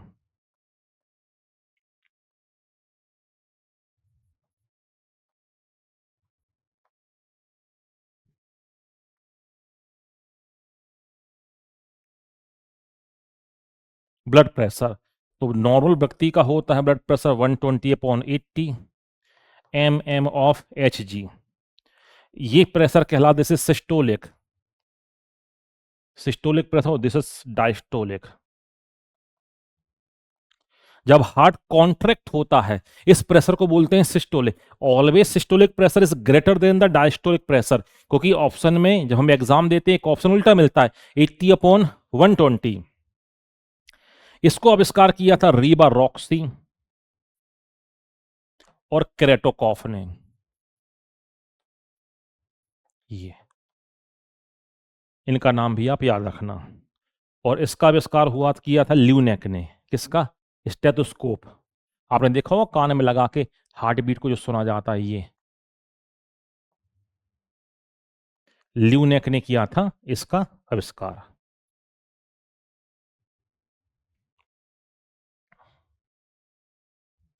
आगे बात करते हैं ह्यूमन एक्सक्रीटरी सिस्टम के ऊपर चर्चा करते हैं। आपको मनुष्य में, ह्यूमन में देखने को मिलेगी 1 pair of kidney which is bean shape. ये होंगी कैसी, सेम के बीच के आकार के यहां पर होंगी, है ना। अब इनके अंदर 2 भाग होते, एक होता कॉर्टेक्स वाला भाग, एक होता है मेडुला वाला भाग। तो अल्ट्रा फिल्ट्रेशन करने का काम यही किडनी यहां पर करती है ना। नीचे की तरफ आप देखो ये दिखाई दे रहा है यूरिनरी ब्लैडर, जैसे कहा जाता है यूरिन बैग। यहां पे यूरिन स्टोर होता है और यूरेथ्रा के माध्यम से मेल होगा तो पेनिस में, और फीमेल होगा तो फीमेल के ऊपरी वाले भाग में ये क्या होगा, यूरेथ्रा जाके क्या होगा, ओपन होगा। ऊपर की तरफ देखो किडनी, इन दोनों किडनी के ऊपर एक ग्लैंड देखने को मिलती है, इसे कहा जाता है क्या, एड्रिनल ग्लैंड यहां पर कहा जाता है। तो अल्ट्रा फिल्ट्रेशन यहीं पर होगा बाय डायलिसिस प्रोसेस।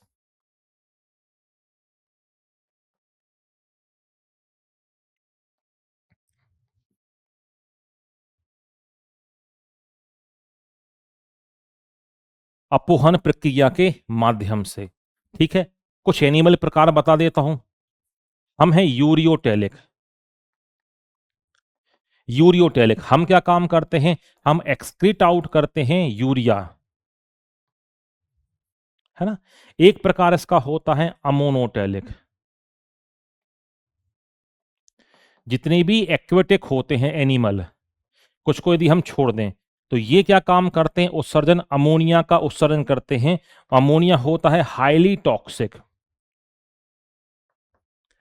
बहुत ज्यादा विषैला होता है और required more water from excretion. Excretion के लिए इसमें बहुत ज्यादा पानी की आवश्यकता होती है, इसलिए जलीय जीवों का ये अडॉप्टेशन है, वो होते हैं अमोनोटेलिक। ये देखो आप, एक इसमें कैटेगरी आपको देखने को मिलेगी यूरिकोटेलिक, ये उत्सर्जन करेंगे किसका? यूरिक अम्ल का। ये यूरिक अम्ल को निकालने के लिए शरीर से बहुत कम पानी की आवश्यकता होती है। तो जितने फ्लाइंग एनिमल्स होते हैं उनने ये एडॉप्टेशन अपनाया है, जितने भी बर्ड्स हो गए और जो कीट पतंगे हो गए, इंसेक्ट हो गए, उन सबको मिलेगा देखने को उनमें क्या? Uricotelic excretion. एक होता है एमिनोटेलिक। एमिनोटेलिक ये उत्सर्जन करते हैं एमिनो एसिड का। और एक कैटेगरी यहां पर और बच रही है, इसे कहा जाता है ग्वानोटेलिक।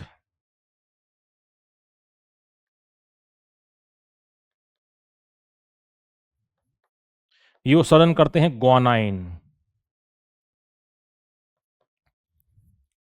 इसमें आ जाते हैं स्पाइडर्स, मकड़ियां। ये तो ये होते हैं कैसे?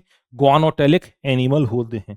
ये किस आधार पर है? ये इस आधार पर है एक्सक्रीशन के टाइप, कि किस पदार्थ का होता है एक्सक्रीशन होता है ना।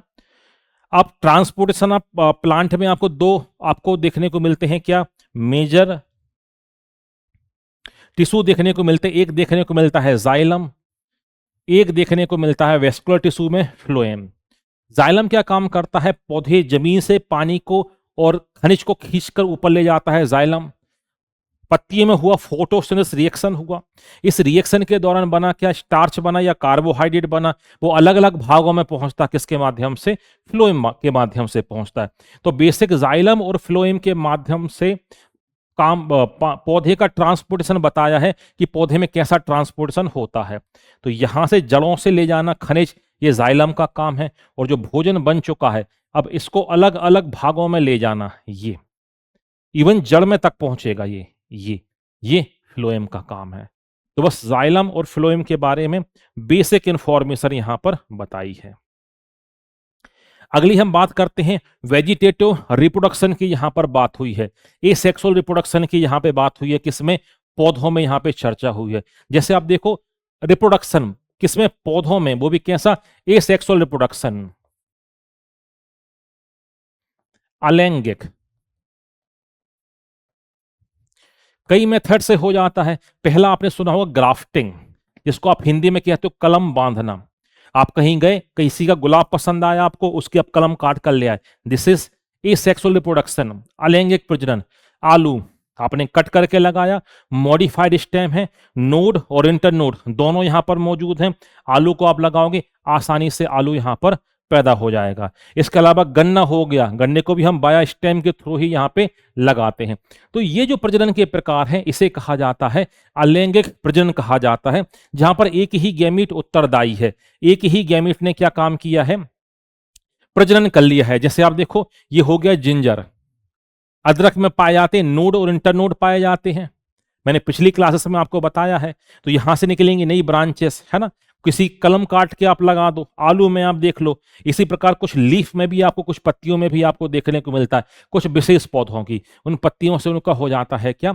रिप्रोडक्शन हो जाता है। ये सारे के सारे क्या हैं? Asexual reproduction.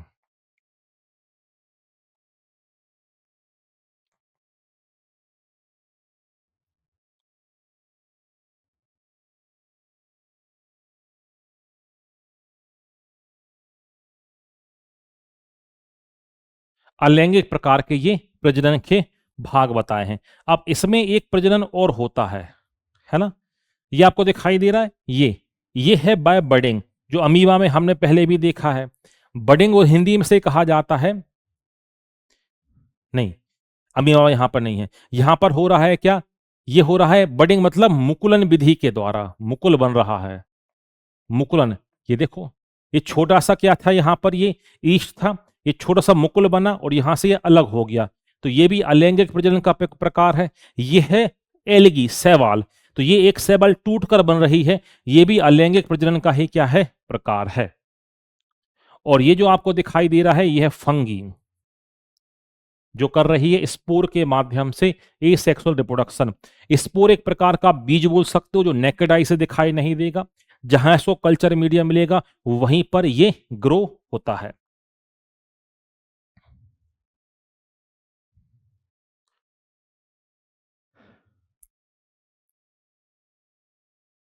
अब पौधों की यदि हम बात करते हैं तो पौधों में कैसे होता है, पॉलिनेशन होता है ना, बीज का प्रसार, पॉलिनेशन बीज कैसे फैलता है, तो बोला कि भाई विंड डिस्पर्सल, हवा के माध्यम से बीज फैल जाएगा। बहुत सारे पौधे जैसे कपास हो गया, टेमरेंट हो गया, मैपल हो गया, पाइन हो गया, जो एक्वेटिक होंगे पानी के माध्यम से क्या होगा, इसका बीज या सीड डिस्पर्सल होगा।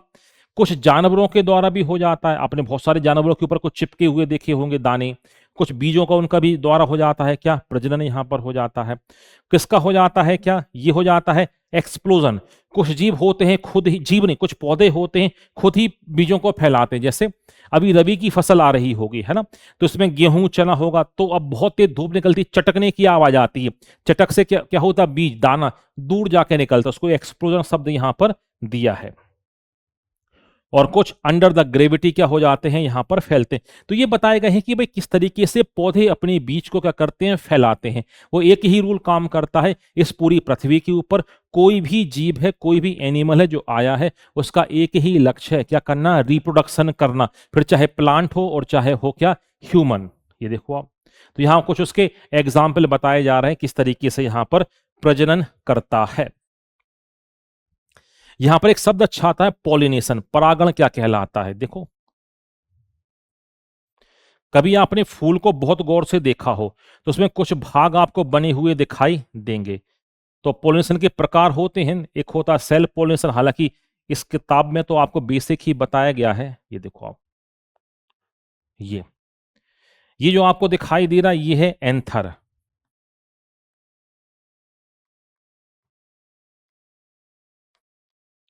एंथर ये है फ्लामेंट।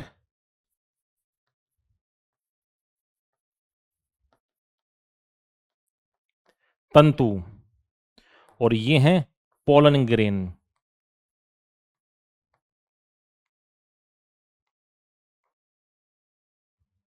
परागकण। तीनों को मिला के एक साथ कहा जाता है एंड्रोसियम।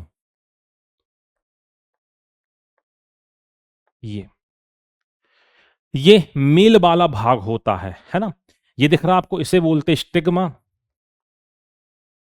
हिंदी वाले इसको बोलते वर्तिकाग्र। ये स्टाइल वर्तिका, और नीचे आपको स्ट्रक्चर देखने को मिलेगा, दिस इज ओबरी, अंडाशय। तीनों को मिला के एक साथ कहा जाता है गायनोसियम।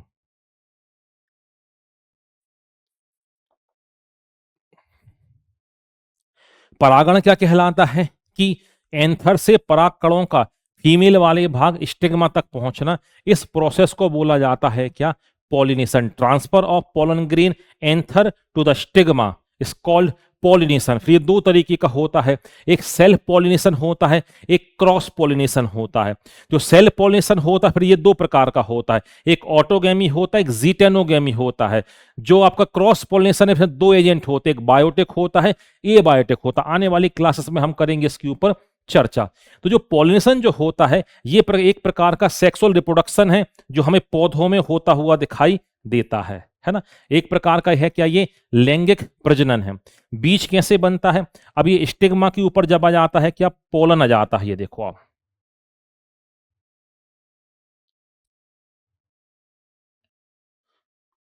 तो ये पोलन होता है जर्मिनेट, यहां बनती है पोलन ट्यूब। और ये मेल गैमीट और फीमेल गैमीट जो फर्टिलाइज ओवरी है इसे ही कहा जाता है क्या, फ्रूट कहा जाता है, या इसे ही हम बोलते हैं क्या, फल कहते हैं। ठीक है, और कुछ बेसिक पॉइंट यहाँ पे बताए गए हैं, जैसे इलेक्ट्रिक करंट के बारे में बताया गया है ना, कि इलेक्ट्रॉनों को क्या हो रहा, उनका आवेशों का जो प्रवाह जो हो रहा उसे विद्युत धारा कहा जाता है। ये महत्वपूर्ण बात, एम्पियर से मेजर किया जाता है, बैटरी या सेल इसका स्रोत होता है। दोनों में डिफरेंस होता है, सेल बहुत सारे जोड़ दो सीरीज में, तो इसे कहा जाता है क्या, बैटरी बोला जाता है। दोनों में थोड़ा सा अंतर होता है, बैटरी और सेल में। इलेक्ट्रिक सर्किट की यहां पर बात की है। इलेक्ट्रिक सर्किट दो टाइप का होता है, पिछली क्लासेस में हमने देखा। एक होता है ओपन सर्किट, एक होता है क्लोज सर्किट, खुले प्रकार का परिपथ और बंद प्रकार का यहां पर परिपथ, ये हमें देखने को मिलते हैं। अच्छा, धारा का जो प्रवाह जो होता है वो कैसा हो रहा है ना, उस आधार पर जो सर्किट आपको सीरीज क्रम में भी देखने को मिल जाएगा और पैरेलल में भी आपको देखने को मिल जाएगा, समांतर में भी मिल जाएगा और श्रेणी क्रम में भी आपको देखने को मिल जाएगा। जैसे फॉर एग्जाम्पल ये देखो, ये एक रेजिस्टेंस, ये एक रेजिस्टेंस, ये एक रेजिस्टेंस। जब धारा को जाने के लिए एक ही रास्ता हो, इसको बोलते हैं श्रेणी क्रम। अब जो घरों में जो बिजली की फिटिंग होती है वो इस क्रम में होती है, ये है समांतर क्रम। ये देखो, ये प्लस माइनस, ये धारा को जाने के लिए क्या है, अलग अलग रास्ते उपलब्ध हैं। इसे कहा जाता है समांतर प्रतिरोध कहा जाता है, समांतर। तो घरों में जो फिटिंग होती है वो समांतर क्रम में ही हमें देखने को मिलती है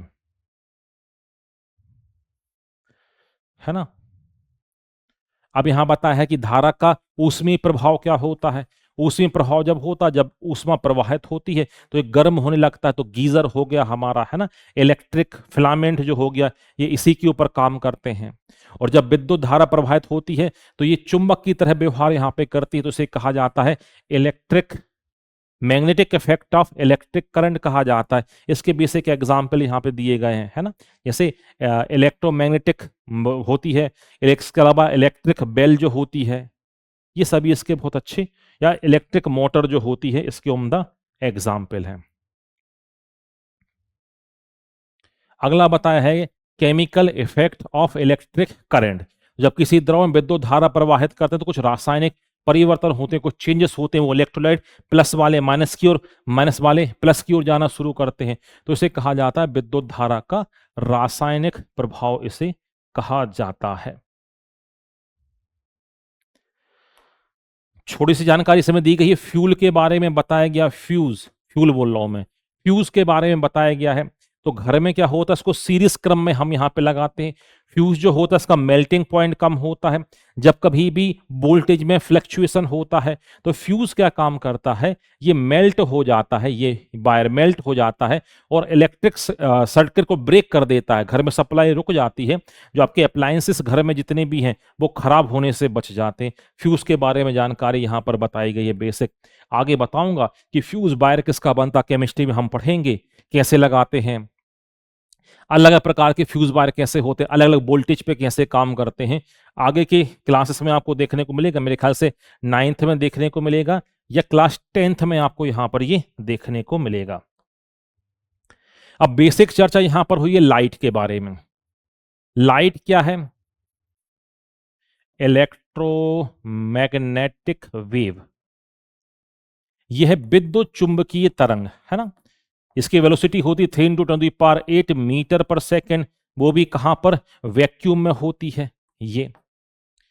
अब इसमें कुछ लाइट के फिनोमेना होते हैं, जैसे लाइट के फिनोमेना की यदि हम बात करते हैं, पहला फिनोमेना हमें देखने को मिलता है क्या, रिफ्लेक्शन ऑफ लाइट, प्रकाश का परावर्तन। लाइट जिस रास्ते से आती है उसी माध्यम में ही रिफ्लेक्ट हो जाना, है ना। तो यहां पे कुछ एंगल होते हैं, ये कहलाता है आई, ये कहलाता है क्या, आर। तो लॉ ऑफ रिफ्लेक्शन पढ़ा होगा, ये है normal, angle i is equal to angle r. A O O B and N, incident ray, आपतित किरण, नॉर्मल और reflected ray lies in a same plane, एक ही तल पर होती हैं। फिर ये दो प्रकार का होता है, हायर क्लासेस में देखना। एक होता है क्या, स्मूथ सरफेस से होता रेगुलर, दूसरा होता है क्या, इरेगुलर। इसमें एक चर्चा हुई है किसके ऊपर, मिरर की बात हुई है और प्रिज्म की बात भी यहां पर हुई है। जब कभी मोनोक्रोमेटिक लाइट को, एक वर्णीय प्रकाश को कहां से गुजारो आप, ये गुजारो आप प्रिज्म से गुजारो, तो 7 रंगों में क्या हो जाता है, ये टूट जाता है। इस घटना को कहा जाता है क्या, इसे कहा जाता है डिस्पर्सन ऑफ लाइट, प्रकाश का वर्ण विक्षेपण।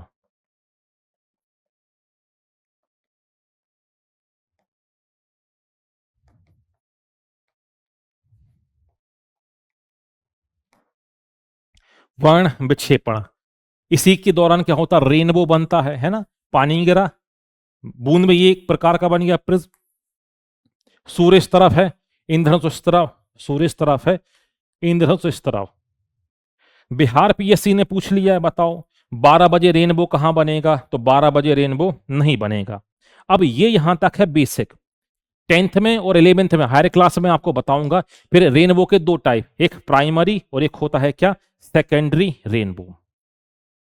इसी वाले चैप्टर में बताया गया मिरर के बारे में, यहां पे बताया गया है कॉनकेव और कॉन्वेक्स मिरर, है ना। मिरर या दर्पण क्या होते, कांच है जिसके आर पार मैं देख सकता हूं, एक तरफ मैंने पॉलिश कर दिया है तो लाइट यहां से परावर्तित हो रहा, रिफ्लेक्ट हो रहा है, इसे कहा जाता है क्या, मिरर। जैसे ये हो गई एक कांच की गेंद, कांच की गेंद के एक तरफ कर दिया मैंने ये पॉलिश, ये हो गया पॉलिश, इस तरफ से मुझे दिखाई देगा, इसको मैंने यहां से कट कर लिया, ये बन जाएगा क्या, कॉनकेव। हिंदी वाले इसको बोलेंगे अवतल दर्पण, है ना। कई लोगों को बड़ा कंफ्यूजन होता, कॉनकेव कौन सा, कॉन्वेक्स कौन सा। CAV, केव यानी होगा गुफा, जहां से आप देख रहे हो वहां बने गुफा, तो ये होगा अवतल या कॉनकेव। इसका कहीं सेंटर होगा, सेंटर को जोड़ते हुए एक लाइन खींची, this is centre of curvature C, ये लाइन जहां पर मिली इसे बोलेंगे P, दोनों के बीच में होगा क्या, F, और इसको कहा जाता है क्या, प्रिंसिपल एक्सिस कहा जाता है या मुख्य अक्ष कहा जाता है। तो ये है कॉनकेव मिरर, कॉनकेव दर्पण, अवतल दर्पण। तो ये क्या काम करता है, ये लाइट रे को जब इनफाइनाइट से आती है तो ये क्या काम करता है, इनको फोकस करता है, अनंत से आने वाली किरणों को फोकस करता है। तो जो फोकस करता है इसलिए इसको बोलते हैं कन्वर्जिंग मिरर भी कहा जाता है, ये एक जगह फोकस करने का काम करता है। तो इसलिए इसका यूज करते हैं गाड़ियों के हेडलाइट में, सर्च लाइट में, जहां हमें क्या करना है, लाइट को फोकस करना है। आगे पढ़ाऊंगा इसमें कहानी, जब इसमें मिरर बनाना सिखाऊंगा, मेरे ख्याल से 9th में है ये मिरर बनाना, वो इमेज बनाना। इसी अवतल दर्पण में यदि कोई वस्तु रखूं ना F और P के बीच में, तो उसका इमेज बनेगा क्या, दर्पण के पीछे, और काफी बड़ी बनती है। इस फिनोमेना का यूज करके इस कॉनकेव में हमें क्या दिखाई देगा, बड़ा। तो कुछ लोग इसे सेविंग मिरर भी बोलते हैं, दाढ़ी बनाने वाला मिरर, क्योंकि ताकि हेयर्स प्रॉपर यहां पर दिखाई दे हमें, है ना। तो ये कहलाता है सेविंग मिरर भी इसे कहा जाता है। जस्ट इसका उल्टा,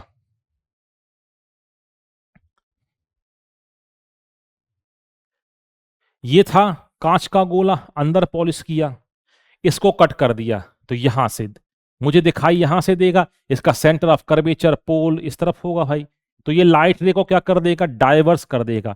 ये है कॉन्वेक्स, ये इसे कहा जाता है कॉन्वेक्स मिरर कहा जाता है, जो प्रकाश किरणों क्या कर देता है, फैला देता है, ये कहलाता है कॉन्वेक्स मिरर। इसका यूज कहां पे करते हो, जहां लाइट फैलाना होता है ना, जैसे सर्च लाइट में हम यूज करते हैं, गार्डन में हम इसका यूज करते हैं, सर्च लाइट में नहीं करेंगे हम, जहां लाइट फैलाना होगा, स्टेडियम की लाइट में, मैरिज गार्डन की लाइट में, इस कंसेप्ट के आधार पर, ठीक है। ये क्या काम करता है, इसमें जो इमेज बनती है थोड़ी सी छोटी, स्मॉल इन साइज बनेगी, इसमें बनेगी इमेज, आभासी प्रतिबिंब बनता है इसमें। तो इसका यूज हम करते हैं कहां पर, जो गाड़ियों का जो साइड ग्लास जो होता है ये, तो इसमें आभासी प्रतिबिंब बनता, कैसे पता, नई गाड़ी के कांच में पढ़ना, उसमें लिखा होगा objects in the mirror are closer than they appear, जो ऑब्जेक्ट दिखाई दे रहा है वो उतना दूर नहीं है, तो आभासी प्रतिबिंब बनता है। तो इसका यूज करते हैं हम कहां पर, रियर मिरर के तौर पर इसका यूज करते हैं। ये देखो आप, तो ये कुछ बेसिक बातें यहां पर पूछी गई हैं इस वाले पॉइंट में। और इसके अपोजिट होता है लेंस। लेंस कैसा होता है, लेंस भाई, अब कांच का ठोस गोला है, इसको यहां से कट कर दो, ये बन गया कौन सा, ये बन गया कॉन्वेक्स लेंस बन गया। ये देखो, ये लाइट रे को एक जगह फोकस करेगा, और दूसरा होता है कॉनकेव, जहां गुफा बनी रहे, ये लाइट रे को फैलाएगा। आने वाली क्लास में बताऊंगा, मायोपिया, हाइपरमेट्रोपिया, एस्टिग्मेटिज्म, प्रेस बायोपिया। तो यहां से प्रकाश कण अंदर से जा रही है, यह है लेंस, है ना, यह कॉन्वेक्स लेंस, ये है कॉनकेव लेंस, है ना। तो ये है लेंस जो एक जगह लाइट को क्या कर रहा, फोकस कर रहा, ये कॉनकेव उसको फैला रहा है। तो मायोपिया, हाइपरमेट्रोपिया, एस्टिग्मेटिज्म में इन सब के ऊपर होगी क्या, एक एक करके चर्चा होगी। फिर एक इसमें बहुत बेसिक सा टॉपिक यहाँ पे है ना, फॉरेस्ट और वाइल्ड लाइफ के बारे में। जैसे हमने बोला क्या कि ये अलग अलग उसके भाग लेयर बताई जा रही हैं, जैसे ऊपर की लेयर कैनोपी हो गया, निचली लेयर बता दी है। तो यहाँ पर ये बताया जा रहा है कि यहाँ पे ये कौन कौन से पौधे होते हैं जिनमें कैनोपी ऊपर लेयर पाई जाती है, नीचे लेयर पाई जाती है, कौन कौन सी हर्ब्स होती हैं, झाड़ियाँ कौन कौन सी यहाँ पर होती हैं। तो कुछ बेसिक एग्जाम्पल बताए जा रहे हैं किसके बारे में, फॉर जंगलों के बारे में, जंगलों से हमें क्या क्या उपलब्ध होता है या क्या क्या हमें मिलता है। महत्वपूर्ण बात, बहुत बेसिक बात है यहाँ पे, क्लास 7th में भी यहाँ पे ऑक्सीजन की सप्लाई होती है, CO2 का एमिशन, CO2 को एब्जॉर्ब यहाँ पे करते हैं, पानी को गिराते हैं, जल चक्र बना रखते हैं, बायोडाइवर्सिटी, और जो सॉइल डिके जो है, मृदा क्षरण को ये रोकने का काम यहाँ पर ये करते हैं। तो ये बेसिक सी जानकारी यहाँ पर है जो मेरे ख्याल से आप सभी को पता ही है। कुछ जो साइंटिफिक जो होगा, कुछ ऐसा लगेगा जो कंसेप्ट बेस है, तो वहां पे हम थोड़ा सा रुक के चर्चा यहाँ पर जरूर करेंगे। फिर बताया जा रहा है क्या, वेस्ट वाटर स्टोरी बताई जा रही है ना। Waste water treatment plant class 9th में आपको देखने को मिलेगा डिटेल में, है ना। क्यों करना चाहिए अपशिष्ट जल का प्रबंधन, क्योंकि सीधे यदि हम पानी में छोड़ेंगे, इस पानी की BOD क्या होती है, ज्यादा होती है, बायोलॉजिकल ऑक्सीजन डिमांड, तो जो जलीय जीव हैं ये यहाँ पे मर सकते हैं। कहाँ से निकलता आप सभी को पता है, घरों से, उद्योगों से, हॉस्पिटल, एग्रीकल्चर वेस्ट वहां भी निकलता है ना। अब ये जो कंटेमिनेटेड जो कचरा जो होता है, जैविक भी हो सकता है, हार्मफुल भी हो सकता है, केमिकल भी यहाँ पर हो सकता है। तो ये पानी को जो साफ करने के लिए सीवेज ट्रीटमेंट प्लांट की चर्चा है, आने वाली क्लासेस में आपको देखने को मिलेगा, जहाँ पे उसको अलग अलग फिल्टर करके पानी को छोड़ा जाता है। उसमें एक टर्म जरूर आपको याद रखना पड़ेगा, BOD, biological oxygen demand. Demand जितनी ज्यादा होगी पानी उतना खराब होगा, क्योंकि पानी में ऑक्सीजन की मांग ज्यादा है, तो जलीय जीव जिंदा वैसे भी वहां पर नहीं रहेंगे।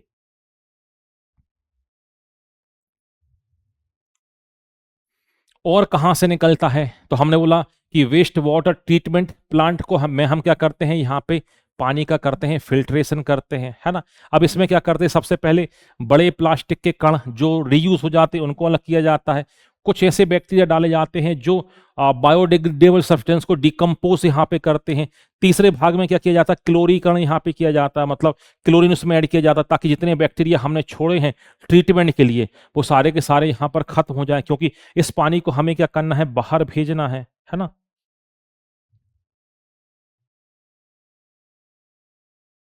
ठीक है, तो ये उसकी प्रक्रिया बताई गई है, उसमें क्या क्या होते हैं और कैसे कैसे हमें उसे क्या करना है, अलग यहाँ पर करना है।